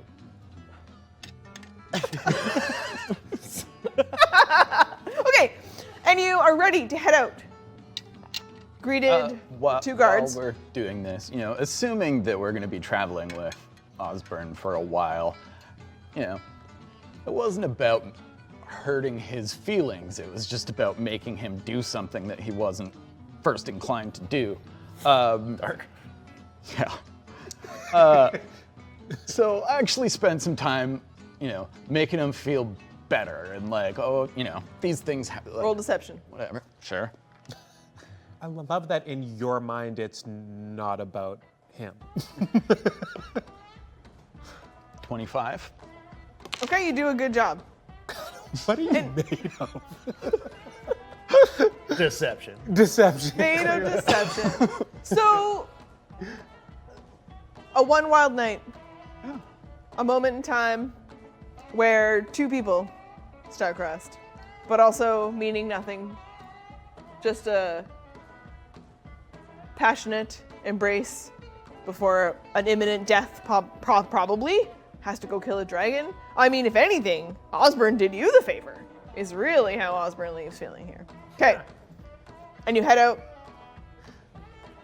That's a kindness. through the town. The four of you.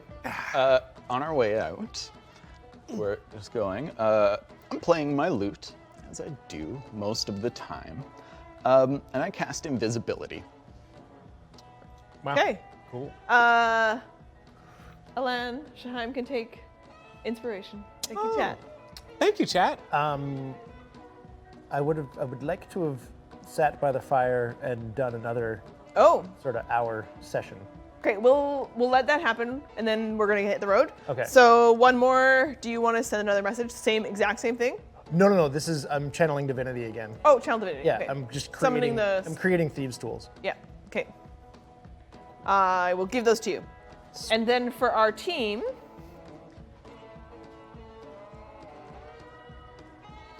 You all make it around, and you're invisible now? Yeah, I just want to kind of slip away from the pack for a moment. Does anybody have any spare pants? Did any of us notice, Nah, buddy. like, where was Astrid Okay. when Here we go. Roll perception, roll stealth. I assume you're trying to be stealthily away from the. Okay. I'm not too concerned about it. 23. Yeah, I rolled it. Oh, sorry. This is a roll. For Perception. yes.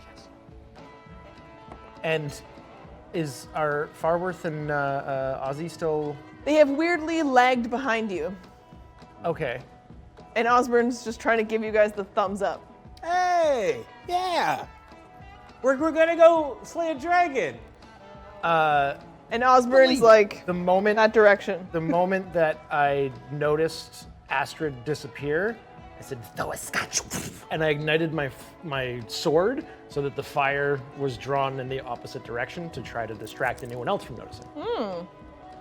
These two would roll disadvantage then. Oh. Okay. That might help. You don't notice? 5. Yep. 13. So. Okay, so you spot a little bit. Maybe Astrid's gone invisible and done a thing. Sorry, that was a perception check, not a care check. So that's fine. Yeah. And Astrid, what are you up to? I'm going to go to that place that I was scouting yesterday where no one's going to be really looking. 'Kay. And I'm going to produce flame and light a fire before we go.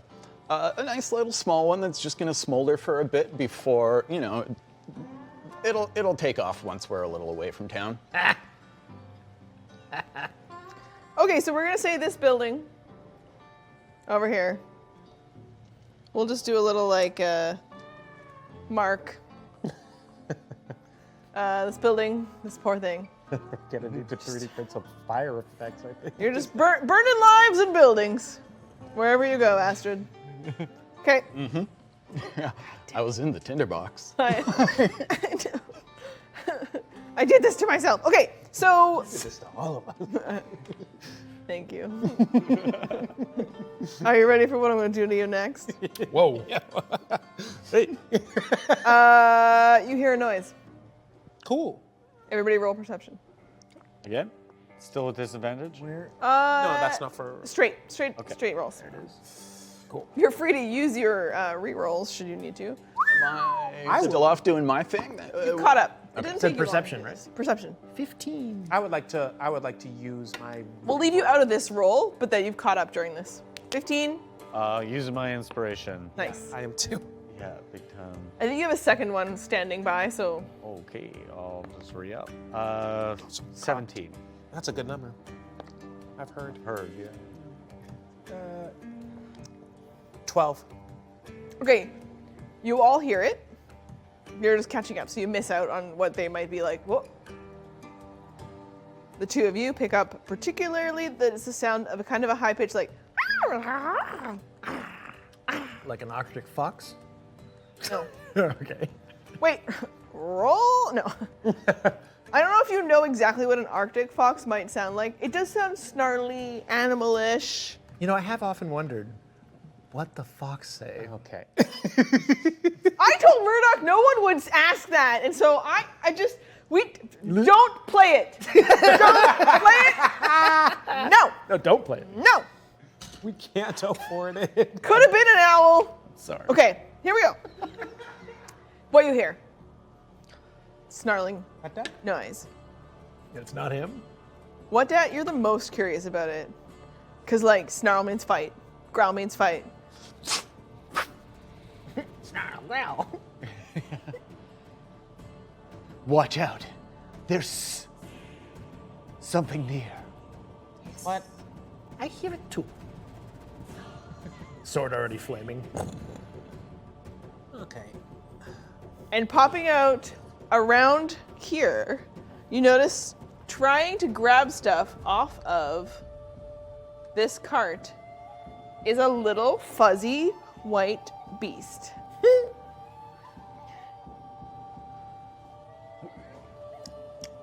Hey! Leave the cart alone.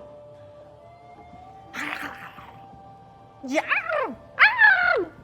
Yum. It's trying to steal stuff off the cart. Is But it that- definitely looks like a little monster. Is that cart for us? Because Thunderheart said she was gonna. She said she'd leave you a cart full of stuff. Okay, I'm rushing over to shoo the thing away with my giant flaming sword. Fireball. Okay, everybody describe what you're doing and I'll move your minis forward. Yeah, I'm rushing towards the creepy little monster thing. I'm going to. It looks flammable. I'm just gonna light like a candle flame at the tip of my finger, and I'm just gonna hold it. You stay back. 30 feet, as much as I can get close, and I'll cast Firebolt. Oh, geez, everyone roll initiative. Oh, okay. Okay. So as soon as you spot it, you blast it with fire. Yeah. Okay, everyone roll initiative. Ah, What that? No, we could have shoot it away. it might be friendly. Okay, so starting with Shyheim. Let's see. 19. Wattt-Dat? 1. Natural 1. Natural 1? Yeah, total. We'll still let you fire the firebolt first. Okay. 9. Ignatius. Astrid. 5. Catching up. And our little friend. Firebolt. Should I roll at disadvantage? Why? Natural 1. You hit the I like that cart. they I saw it and I was just like, yum, and everybody's like, what are you doing? And I'm like, huh? And just like right into a snowbank, like just the outline of my like little body, like, and then comes flying out of the other side towards it. I don't know if maybe, Yes! maybe the D4 will stay on the cart. D4. Oh, no. God damn it. Super whoops. Okay, so the cart laden with useful goods is on fire. What that? No! Okay. I mean, we threw a wild card into the scenario instead of, Yeah. Here we go. Yeah, great. Wait, you are at the top of the round. Okay, cool. I'm gonna go put the fire out. Okay.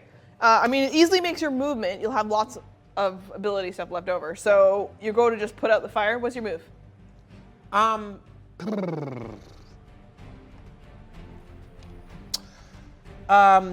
Snow. Nice. Okay. Smart.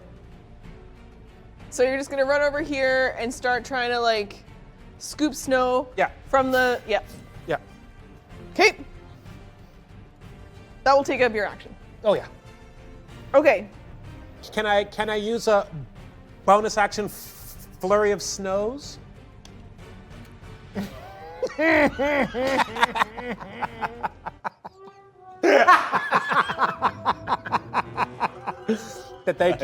you. I will assume my place at the bottom of the round now.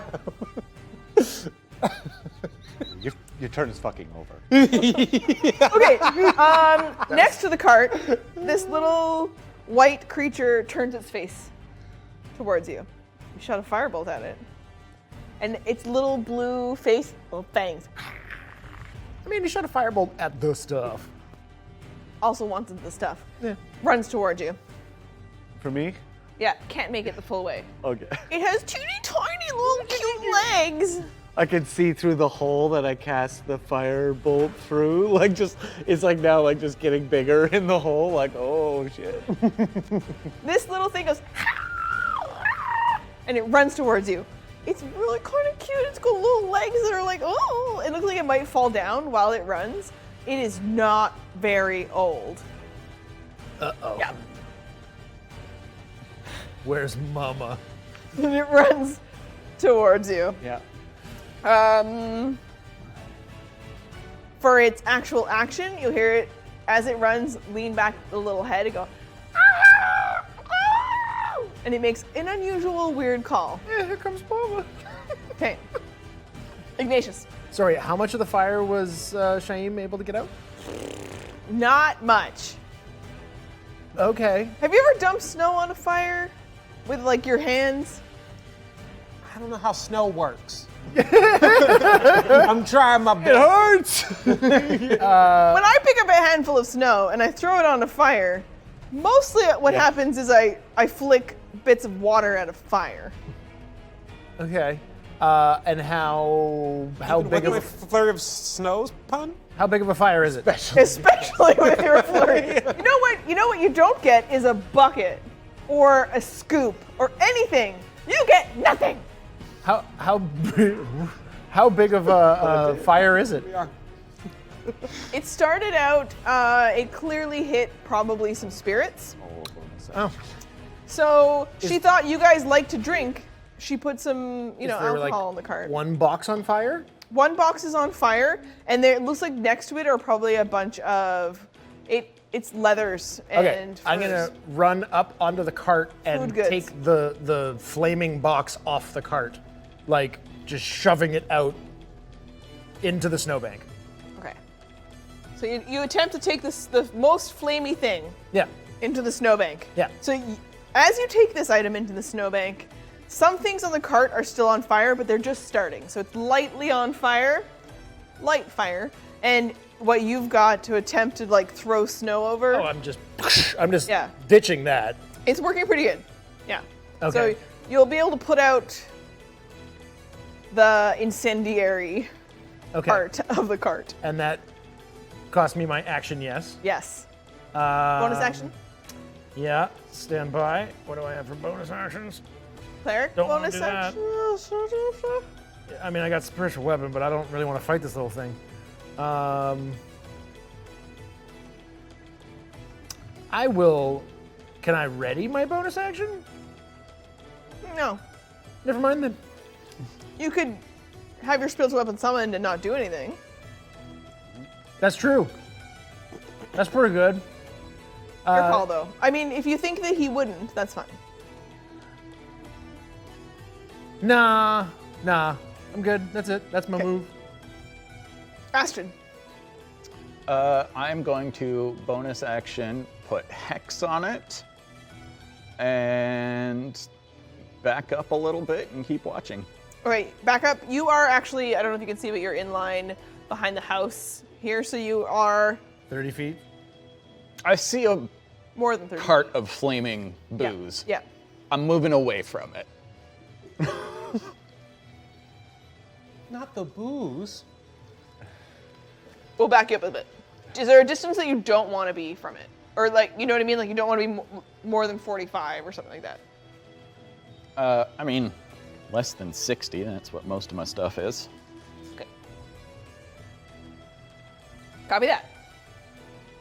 So you stay within distance to act, but as far away as you feel safe. Okay. Mm-hmm. What dat?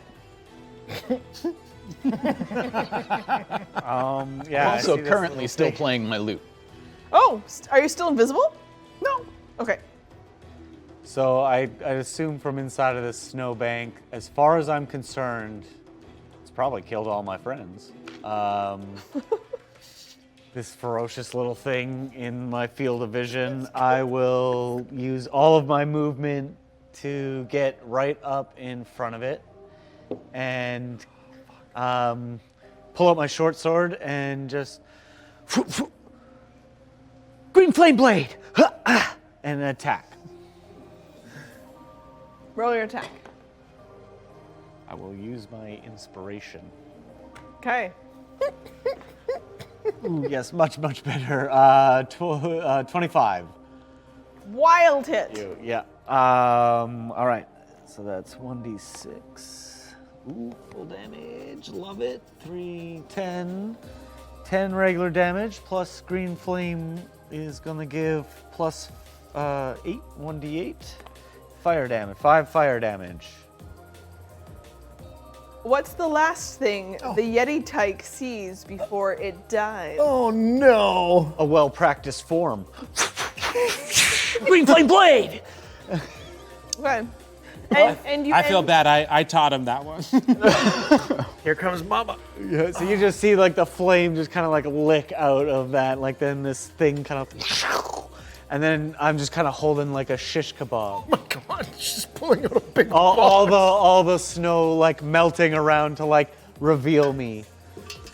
And then I'll kind of like, and like look and see everybody else and be like, oh shit, everybody's still like, what are you doing?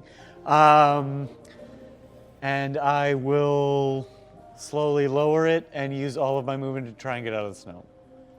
Okay. Make your way back into the street. Actually, I forgot. I've never played a rogue before. Fun times. I will use my bonus action to hide back in the snow. Homer? Except that when he does it, it just like he goes, puh.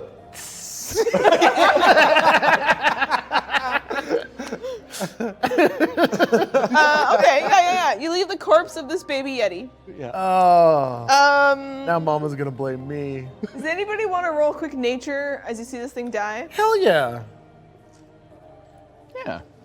I don't know. Yeah. I'd And- like to roll that. 10. 11. I was Couple wanting of only to tens, know if both it was tens. edible. I'm not gonna roll it. No. You don't even think about it. Okay, so at a 10, you know monster. Okay? You know they probably camouflage in the snow real good. They look like they're made for it. And you would know probably pretty dangerous the bigger they get. And entering our initiative order.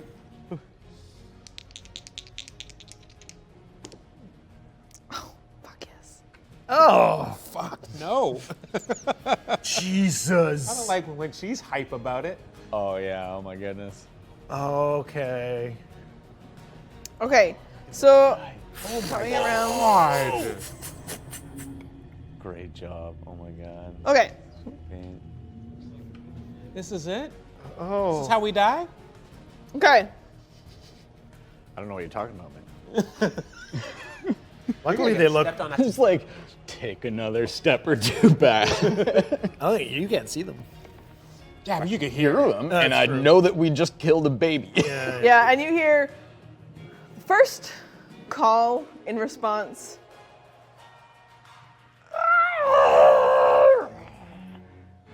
But then one deeper and louder following that response.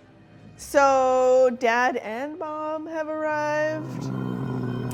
And you've got on your hands some big old monsters coming around the corner here. Okay, first to act, Bigfoot is real. a Yeti, who comes in with, what was your stealth roll? 26.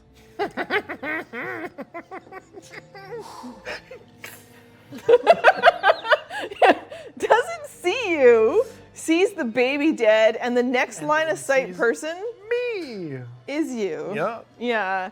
They have a 40-foot movement speed, so Cool. Yeah, word. yeah, right up in there. Okay. I smile up at it. Yeah, you do. Okay, claws your face. Natural 20. 24 is my armor class. Natural. So Okay, I don't well, we're gonna let the natural 20 through that because it also has a +6. know. Okay. Yeah. So it's a nat 20 plus the 6. So, I mean, it's not crazy here. You take 10 points of slashing damage and 5 points of cold damage. So I'm sorry, 15 total? Yep. Yes, 15 total. Bad start. And the Yeti uses the rest of what it has available to it, calling to the partner, seeing the baby, and scoops up the baby close to it. So it claws attack you, and then holds the corpse of its baby close. Okay. Okay. So.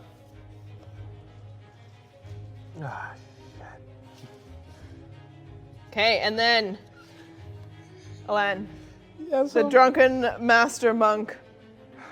Time. Okay. We have a problem. What's my movement to?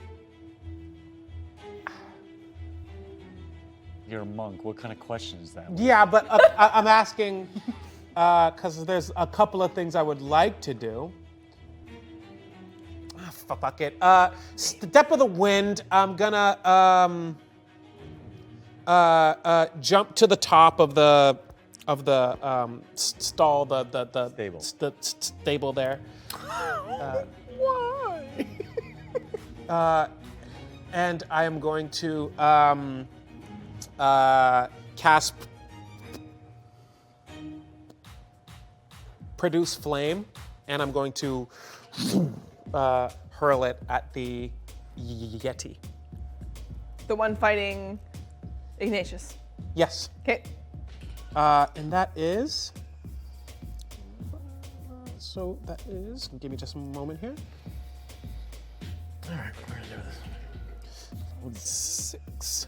Rick, you're pretty low. Hit points? 3? Yeah. Yeah. Damn. Scary. Yeah, 25. Hit. Cool. And it'll be 2d8 fire. For 11 Nice. points of fire. Okay. Give me a perception roll. Cool. Oh, wrong one.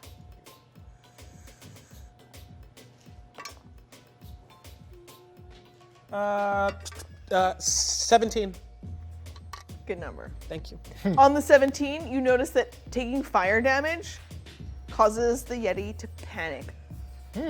It has a fear of fire and will roll a disadvantage on its next attack. And or it ability. came towards the guy with the flaming sword? In defense of its baby, it would do anything. Okay. But being lit on fire causes it to pause. okay. Cool. Okay. Bonus action. Sorry, no, that's spent. Free action. I'll say, get out of here. I said, get now. Come on, get.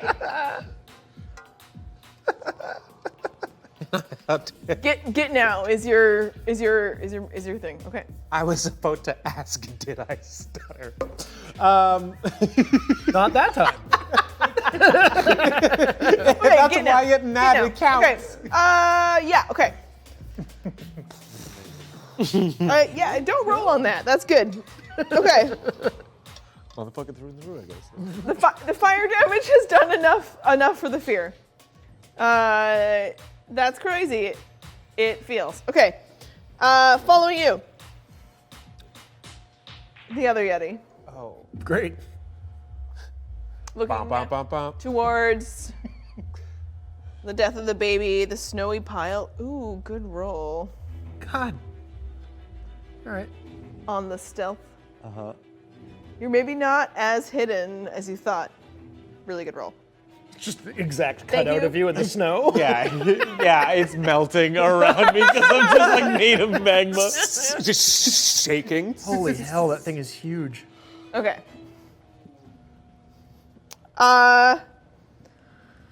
Comes right towards you as you've melted all the snow around you, and you're steaming like you're like a little sauna. So you feel super cozy until you look up because it's suddenly like shady, and you keep looking up and keep looking up. There's a giant, abominable Yeti towering over you. It's the Bumble. She makes a claw attack. Oh, that's Mom. Oh, neat. Yeah. That's great. We gotta figure this out, though. We're gonna die. The first claw attack is a 14 against your armor class. It misses 15.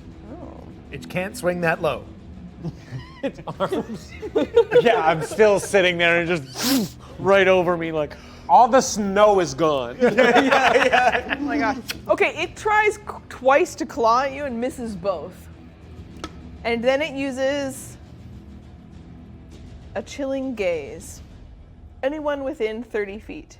That's like all of Sorry, us. it's one creature in 30 feet. Oh. Okay, one creature is targeting you within yeah, 30 sure. I'm looking right at it. feet. Make a Constitution saving throw. You got it. 11. You fail. Oh, okay. 66 cold damage. Whoa, boy. Roll ones. Lots of ones. On this cold damage, you will also be paralyzed for a minute following this. A minute? God. These are big rolls. Are you resistant to? No. You'd think that like, yeah, all right. If you were I just made of reflavored a magma, goblin. cold It's- would just like. It's only No, 'cause 23. when you get cold, you just turn into a rock. 23 cold damage. Okay. You are paralyzed for a minute, unless you're immune to cold. Definitely not. You can repeat this saving throw, okay, at the end of your next turn. For the paralyzed. Oh, sorry. I had 5 cold damage on the last thing, right? I have resistance to cold damage. Take half. Yeah. Round down. Yeah, I just like flavored a goblin. Seemed easy. Flavored a goblin. It is entirely focused on you as having Yeah. potentially killed the baby. I am covered in its blood. Like, Yeah. There's no two ways Yeah. about it. It knows. Yeah. It stays where it is, focused on you, staring at you, knowing that you and anything else that you travel with, it will end everything. Great. Cool. Next in the turn order would have been their baby, but Okay. moving on. Oh, right. Oh, you can't keep laying on us. What happened? Ignatius, You fucking it's your painted it. turn. Oh, it's my turn. All right.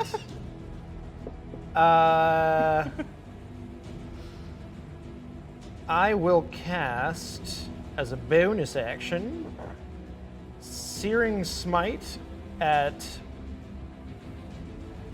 3rd level.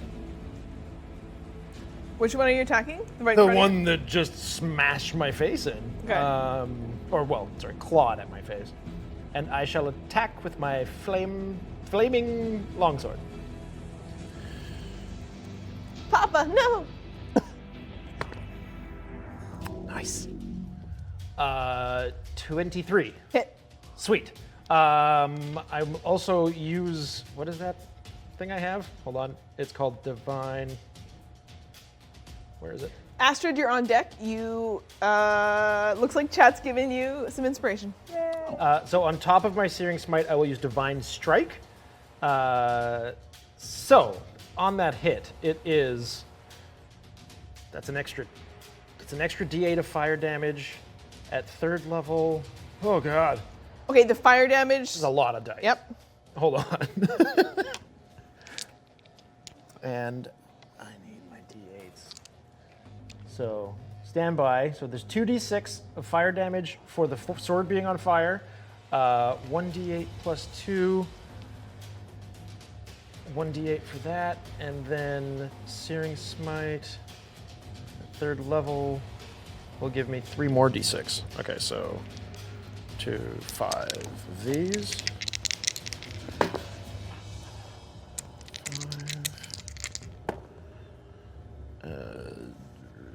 11.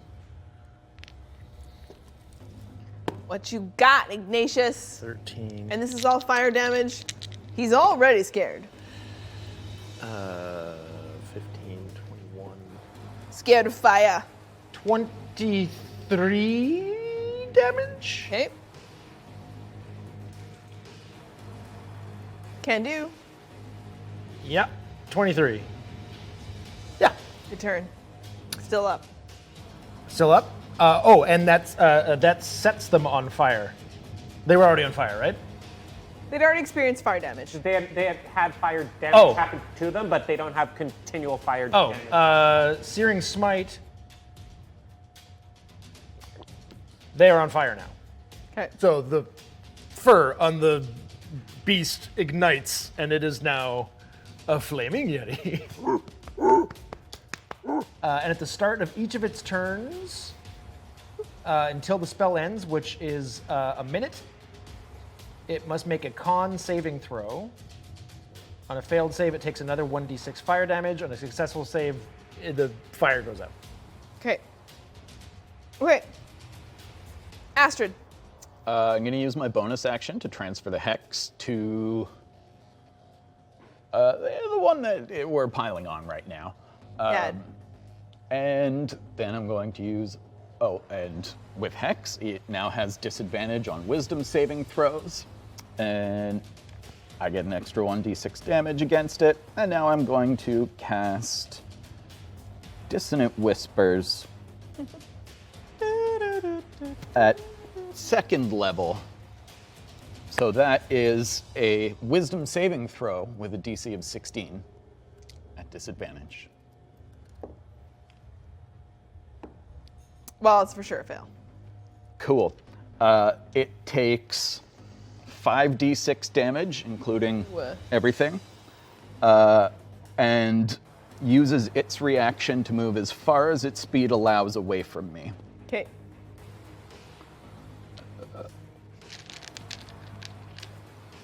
Sorry, which one did you target? Dad, the smaller one. Yeah. Smaller one. Right.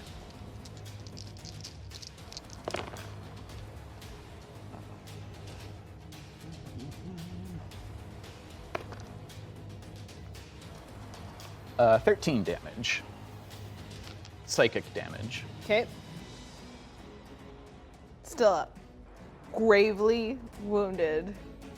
The Yeti screams out, on fire, clutching its head. In pain. Psychically, physically. The fear. The trauma! The fire. Yeah. Yeah. Who wouldn't? Oh, jeez. Wattt-Dat?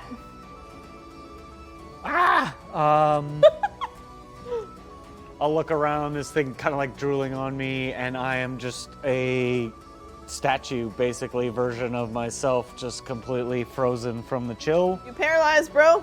And I make a save. Saving throw. 9. Still a fail. So you stay paralyzed and unable to move. The rogue, Magman, stuck at the feet of the abominable Yeti. Everyone is attacking the other monster in your midst. Okay. Next in the turn order is the Dad. So we have two things happening. Dad makes a Constitution saving throw. Yeah, DC 13. 16 plus stuff, so passes. Balls. But Fire then goes needs to, just take half damage. No, the fire just goes out. Okay, fire goes out. The Oh, wait. Does it also need to move? It moves away from you. Yes. As far as it can. Okay. So the fire's out. It's still holding, clutching the baby, takes it with it. Opportunity attack. Okay. I'm gonna move it. I mean, it's off the map, but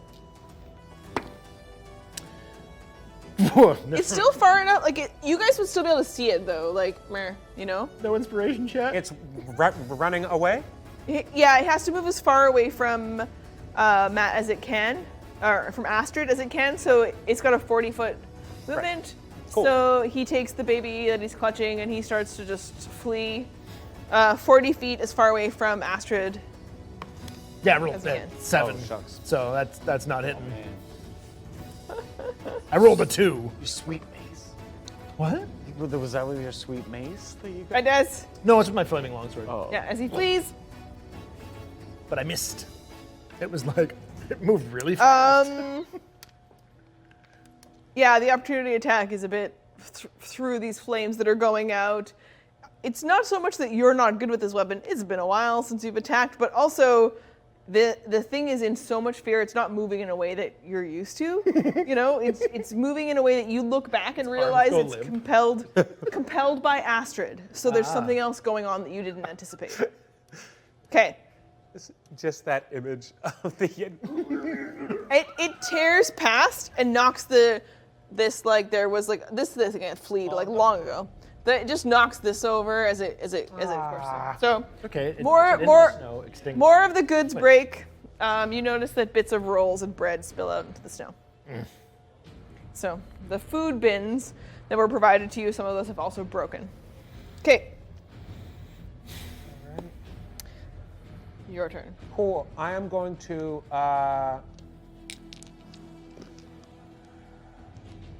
No, I'm not going to use the depth of the wind. I'm going to. I'm just going to run and jump off of this stable. Okay. And midair, I'm going to attack Mama Bear. Okay. Let's see here. This thing's freaking huge. In the distance, Dad using the whatever it had left of its turn to be in fear, pat out the fires, clutch the dead child.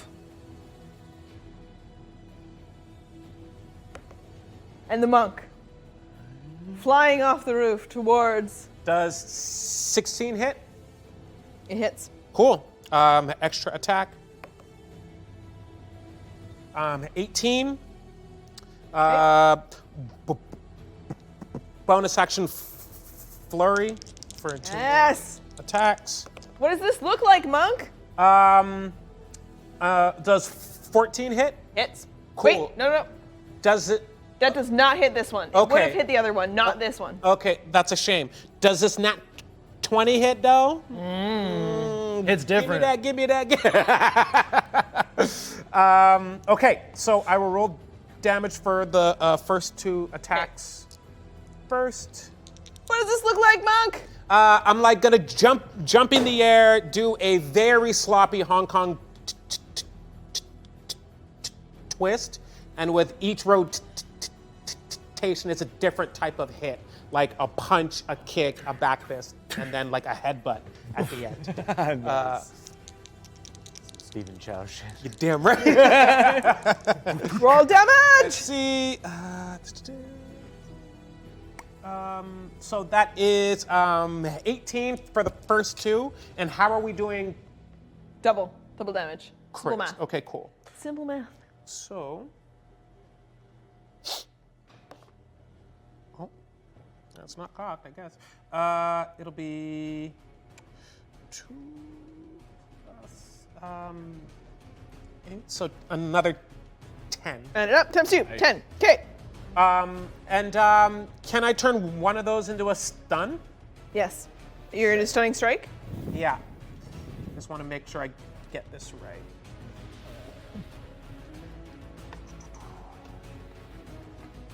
Yeah, it'll be DC 14 con. Natural 1. Great. Fuck.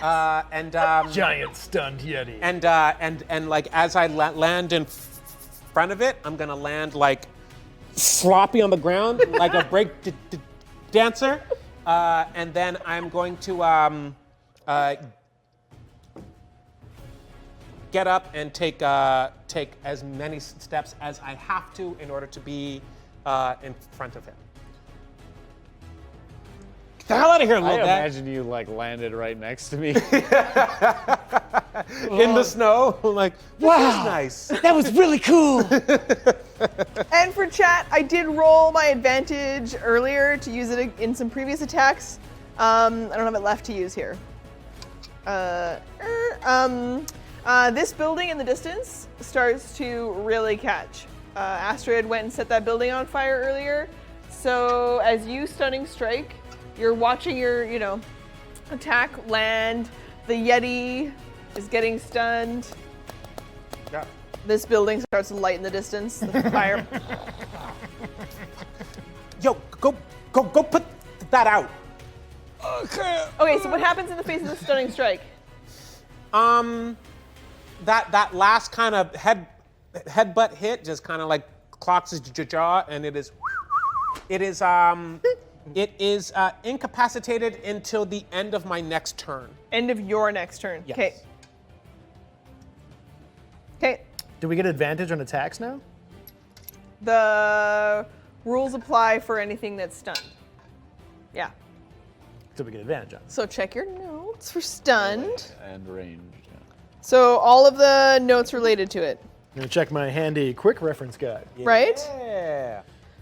They are incapacitated, they can't move. The creature automatically fails strength and dexterity saving throws, and attack rolls have advantage. Cool. Okay. Giggity.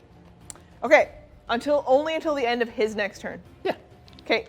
So next to move would be that character. So stunned. No options. Wait. No options. Okay. Ignatius. Yeah, I'm gonna run towards Big Mama, and I'm going to say, "Understadt welcomes you," and run up and swing with my longsword. Still on fire. 22. Hit. Sweet. So I shall add my divine strike to that as well. So 2d8s and just the 2. Don't worry, chat. This thing's fine. I forgot to cast my Searing Smite. So That's fine. that sucks. No one, nothing. 13,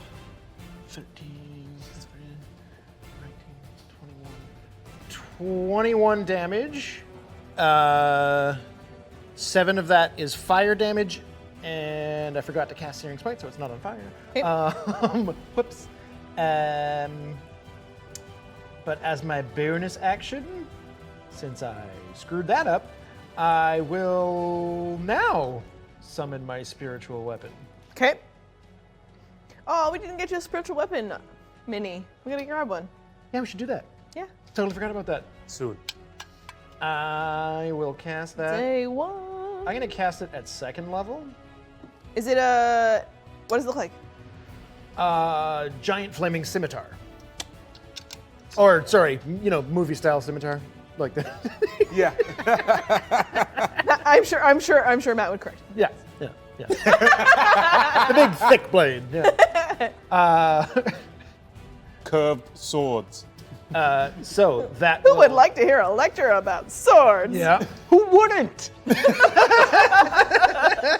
I mean, this is the crowd. Yeah, it is. So that will appear. I'm gonna put it on the other side between Astrid and Mama Yeti. And that's also at advantage, yes? Yes. Something. Bringing us something. 24. Hit. Sorry, that's looking at the wrong thing. So 2d8.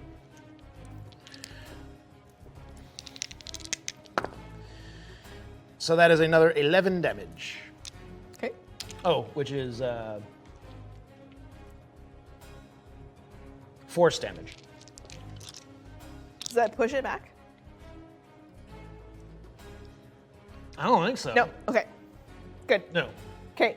It'd be cool if it did. Yeah, be cool if it we just hit into the building, but yeah. Okay.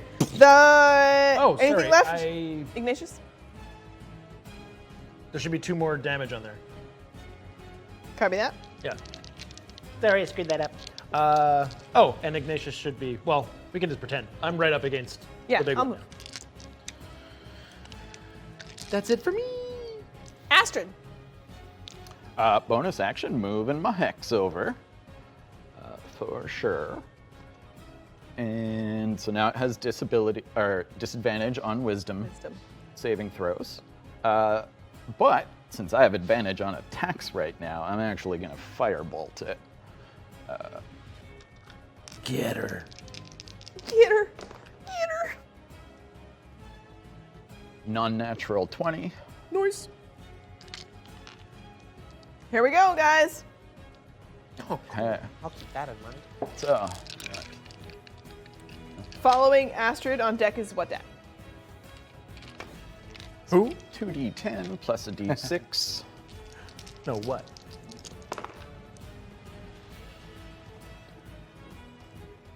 uh, 22 damage. Oh crap! I don't remember which one was. Okay. Here we go, Astrid. One of those, the D6 was necrotic damage, but I don't remember which number that was. And okay.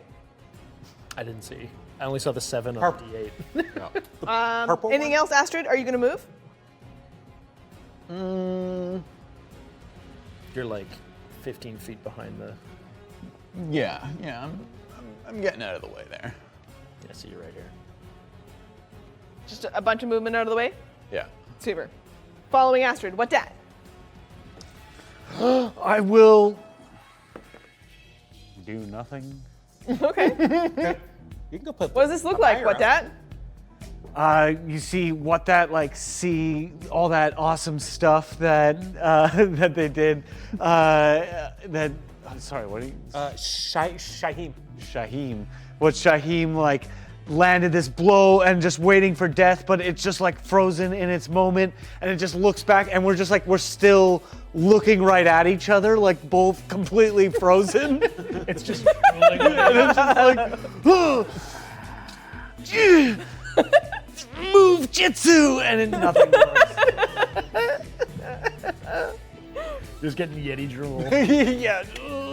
You can see one slowly forming. yeah. And it's just coming close. You're like, how is that happening? It's like it gets to the point where it's like still going, but like even it doesn't want it to happen. It's still just frozen in eye lock. An embarrassed Yeti.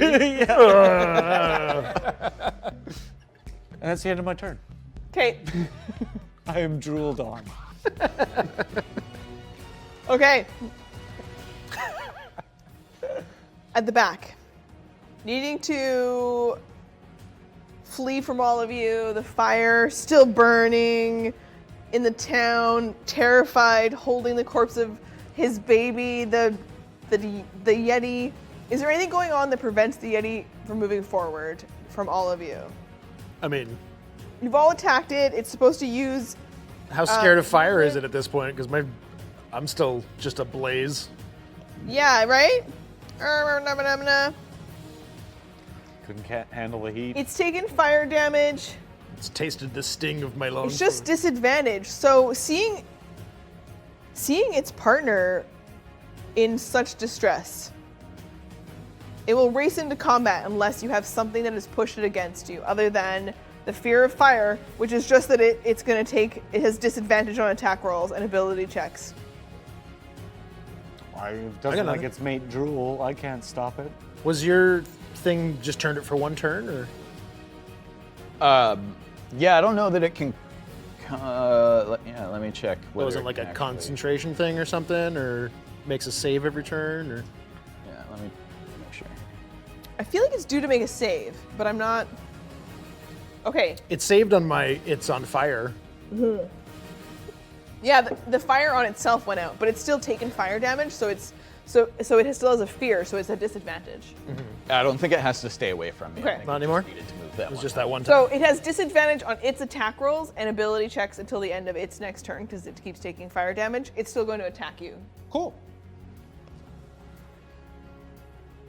It makes a...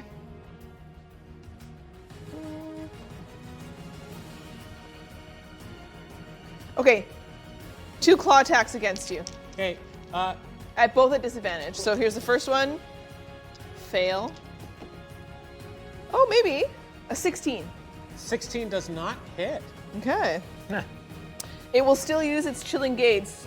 So make a Constitution saving throw. Okay. Constitution saving throw. 12. 13 is the pass. You fail.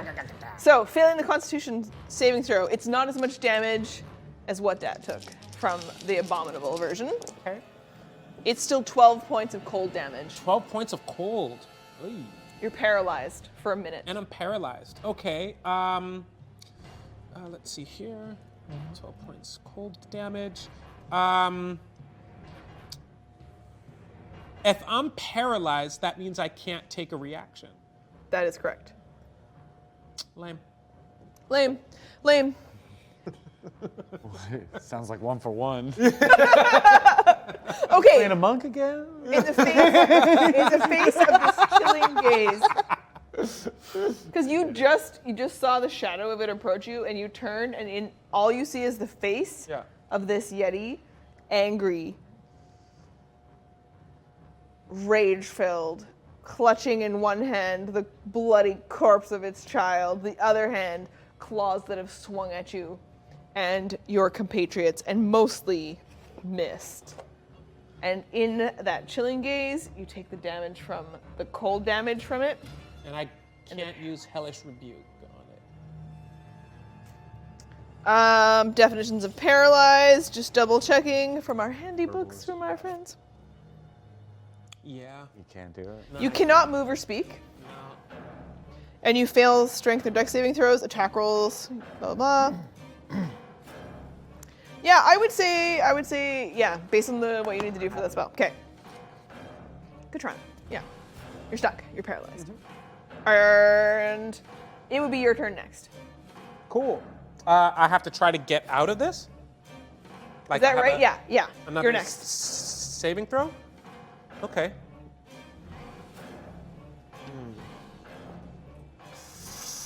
Another con save, right? Yeah. Same idea. Cool, let's do it. You all right? Nat 20. Hey! So at the end of your turn, you make the saving throw. Cool. So you are no longer paralyzed moving The forward. booze in his stomach just like thaws him out. Yeah. Yeah. He was chilled, and then he was like, It warms you right up. Okay. Let's see. Inspiration from chat, Trevor. "Oh, thank you, chat." Yeah, Ignatius. Okay. Following your turn. Do I get my turn? No, at the end of your turn, you make the saving throw check. So you've done that at the end of your turn. Oh, but I was. Because you were paralyzed, paralyzed. and then at the end of your turn. I think that's the way that works. Yes. Let me just double check. Right, so I couldn't do anything. Turnover, yeah. Yeah. You repeat the saving throw at the end of your turn. So that's the end. Cool. Yeah, that's So next time we come back to you, you're free to act. cool. Mom. Mom. Stun. So wait, Mom was your stunning strike stunned Mom till the Ends. end of your turn. And the end of my turn was just that con save. Mom is no longer stunned.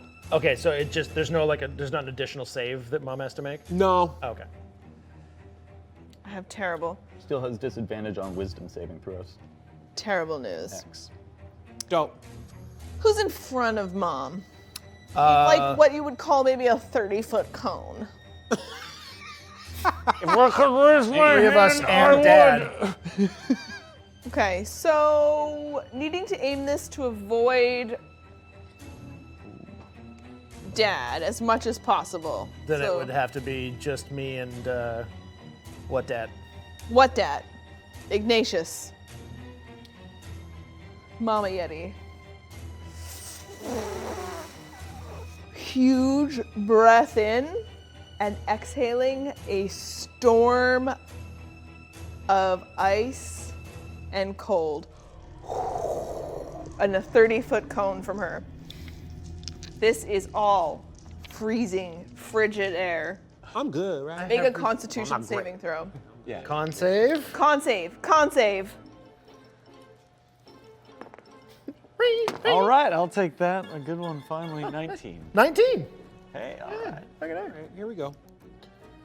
You will both take half damage. I'm also resistant to cold. Half it on again. that. Nice. Are you resistant to cold? Can't you only half it once? I think so, but like, let's see how this goes. Let's see what the damage is. Okay, here we go. Because it is 10d8 in half. Jesus Christ. So, Ooh, Yeah, I'm gonna argue that now. Gotta roll all ones. Shut up, Matt. Too rich for my blood. Only got 40 fucking hit points left.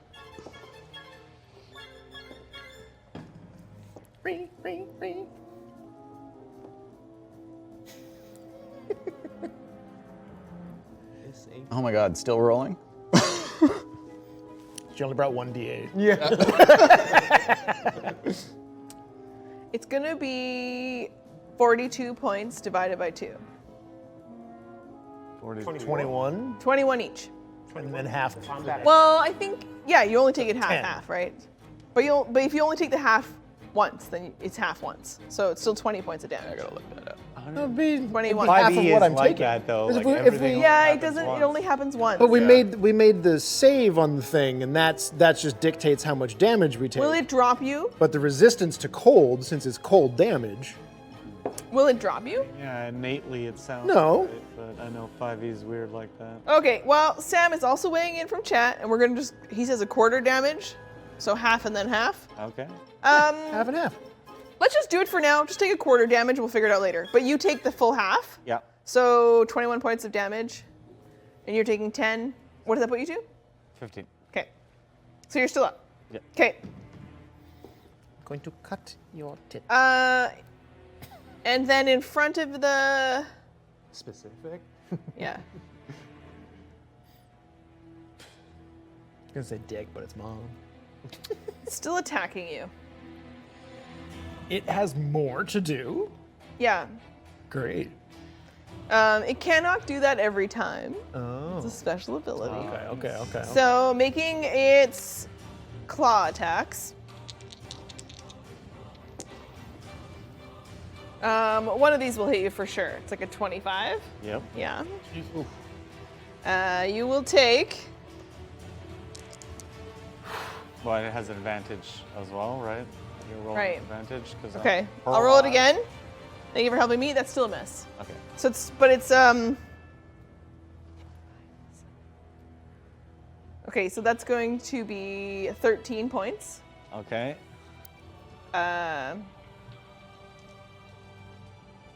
then make another Constitution saving throw for a chilling gaze against you.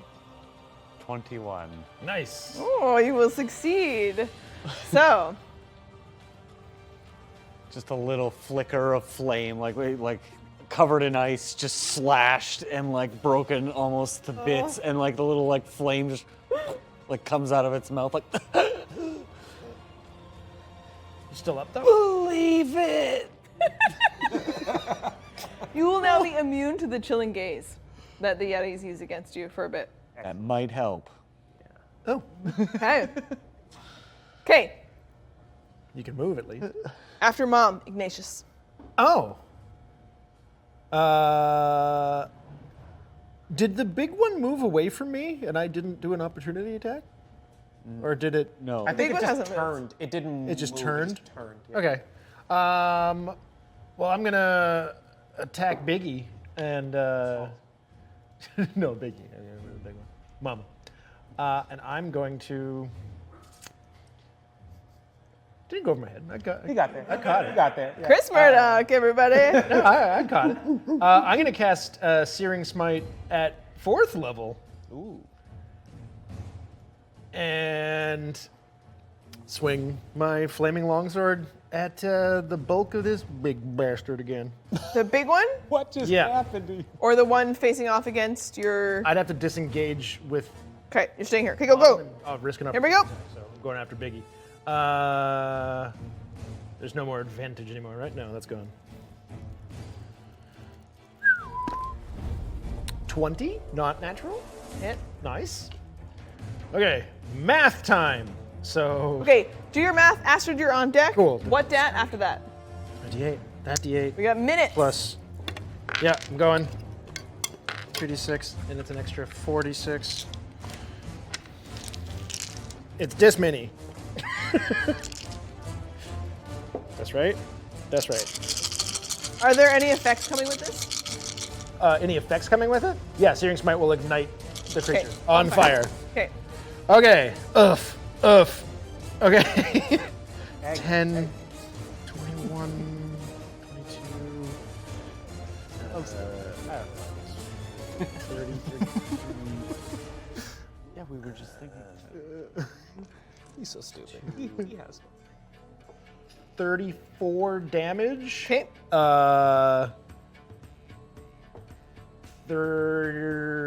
24 of that is fire damage. Okay. And I think that's it. Yeah.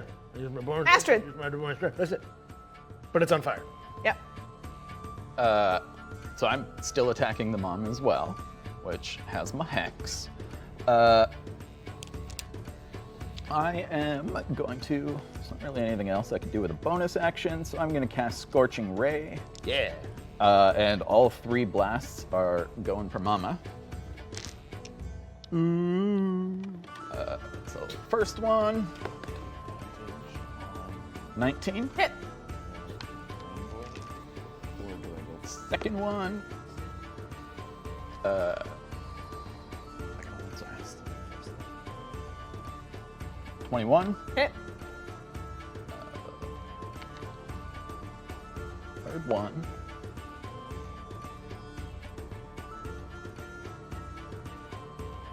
I'm gonna re-roll that. Here we go. Minutes left. Yeah. So 3 hits, roll damage.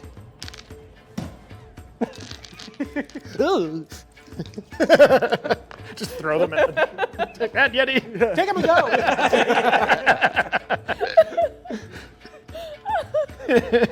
If you can hit the mini with the D8, it's dead. You win. You win, D&D. That's some So Jenga 22 fire damage. Yeah. And Oh my goodness. 13 necrotic damage. Nice.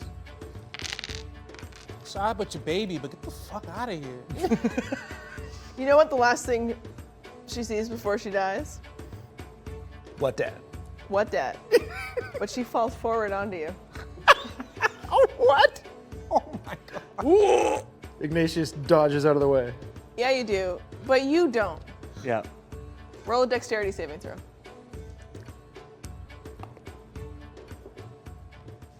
Natural 2. 9. Whoa! I mean, Hi, Dad. Hi, Dad. Okay.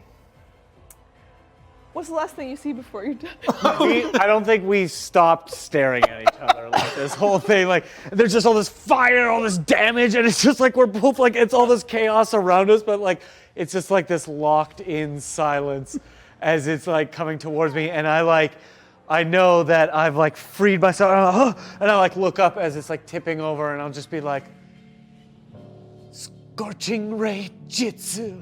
And through like 3 scorching rays as it's like falling on me, and it just smashes into the ground. All the smoke clears, and all the snow comes to You're rest. close to a lot of other people.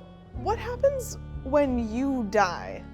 Oh yeah. Oh yeah. So as it like lands on me, everybody like the snow settles, and it's just smoldering smoke, and then you just hear.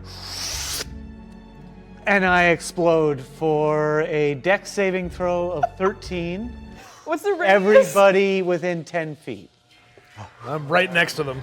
Okay, so Ignatius and Dad, It's a nat 20. and yeah, you. Oh yeah, yeah. The monk is just like gonna 18. backflip out of here. 18. 18. Dad. Its head. yeah.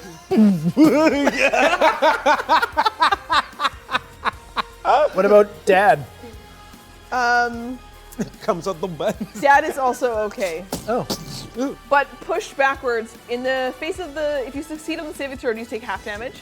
No, you. Okay. You were fine. So, fleeing is what the other single Yeti is doing, holding that corpse, and it moves to flee away from the death burst. Opportunity attack.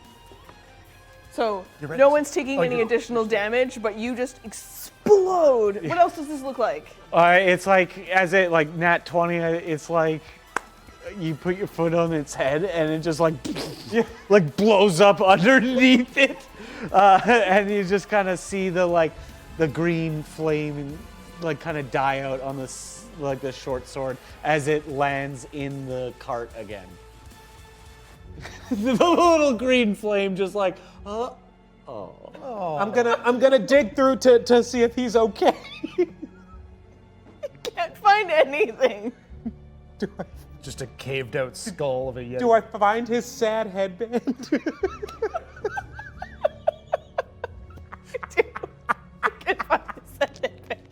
it's just like all the headband, like it's just the plate on it. Yeah.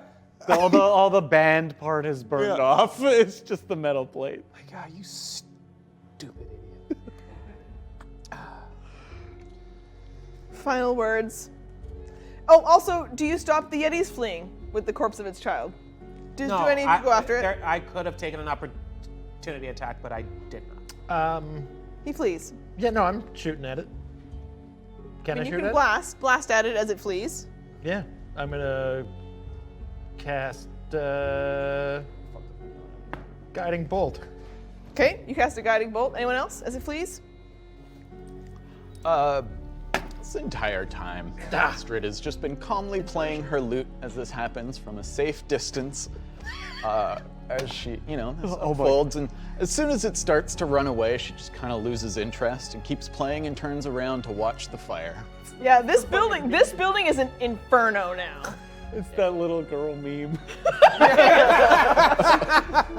13? 13 does not hit. All right, fine. Actually, the 13 does hit. What's damage? Sweet.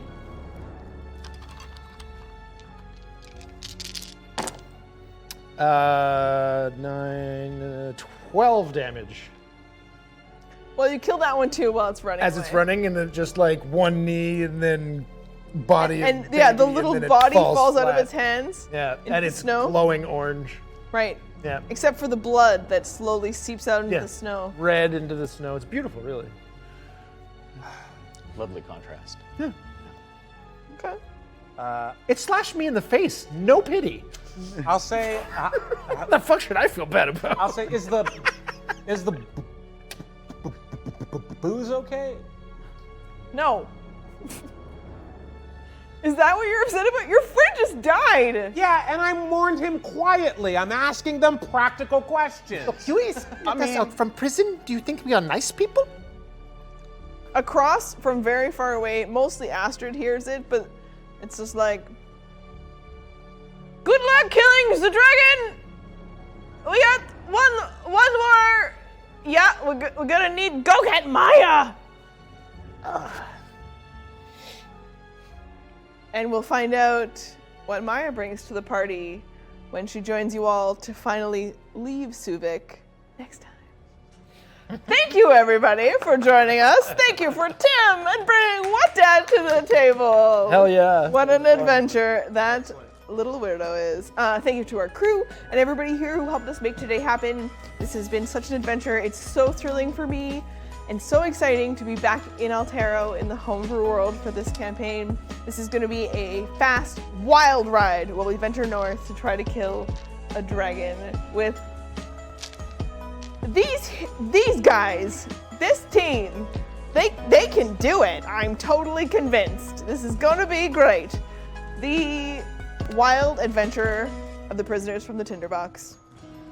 You can catch us coming up next. We've got Filthy Talk this week. We've got some exciting stuff coming up next week. We've got Filthy Talk, who we're going to have guests. ice cream sandwiches coming. Ice cream We're sandwich. about to raid. Oh my god, that's exciting. Okay, stay tuned for the raid, the ice cream sandwich. They're going to be here on Thursday for Filthy Talk. And then we've got some upcoming adventures. We're going to be at Fan Expo. We've got more episodes of Ready to Roll. We've got Minecraft in Looking for Group tomorrow on this Twitch channel.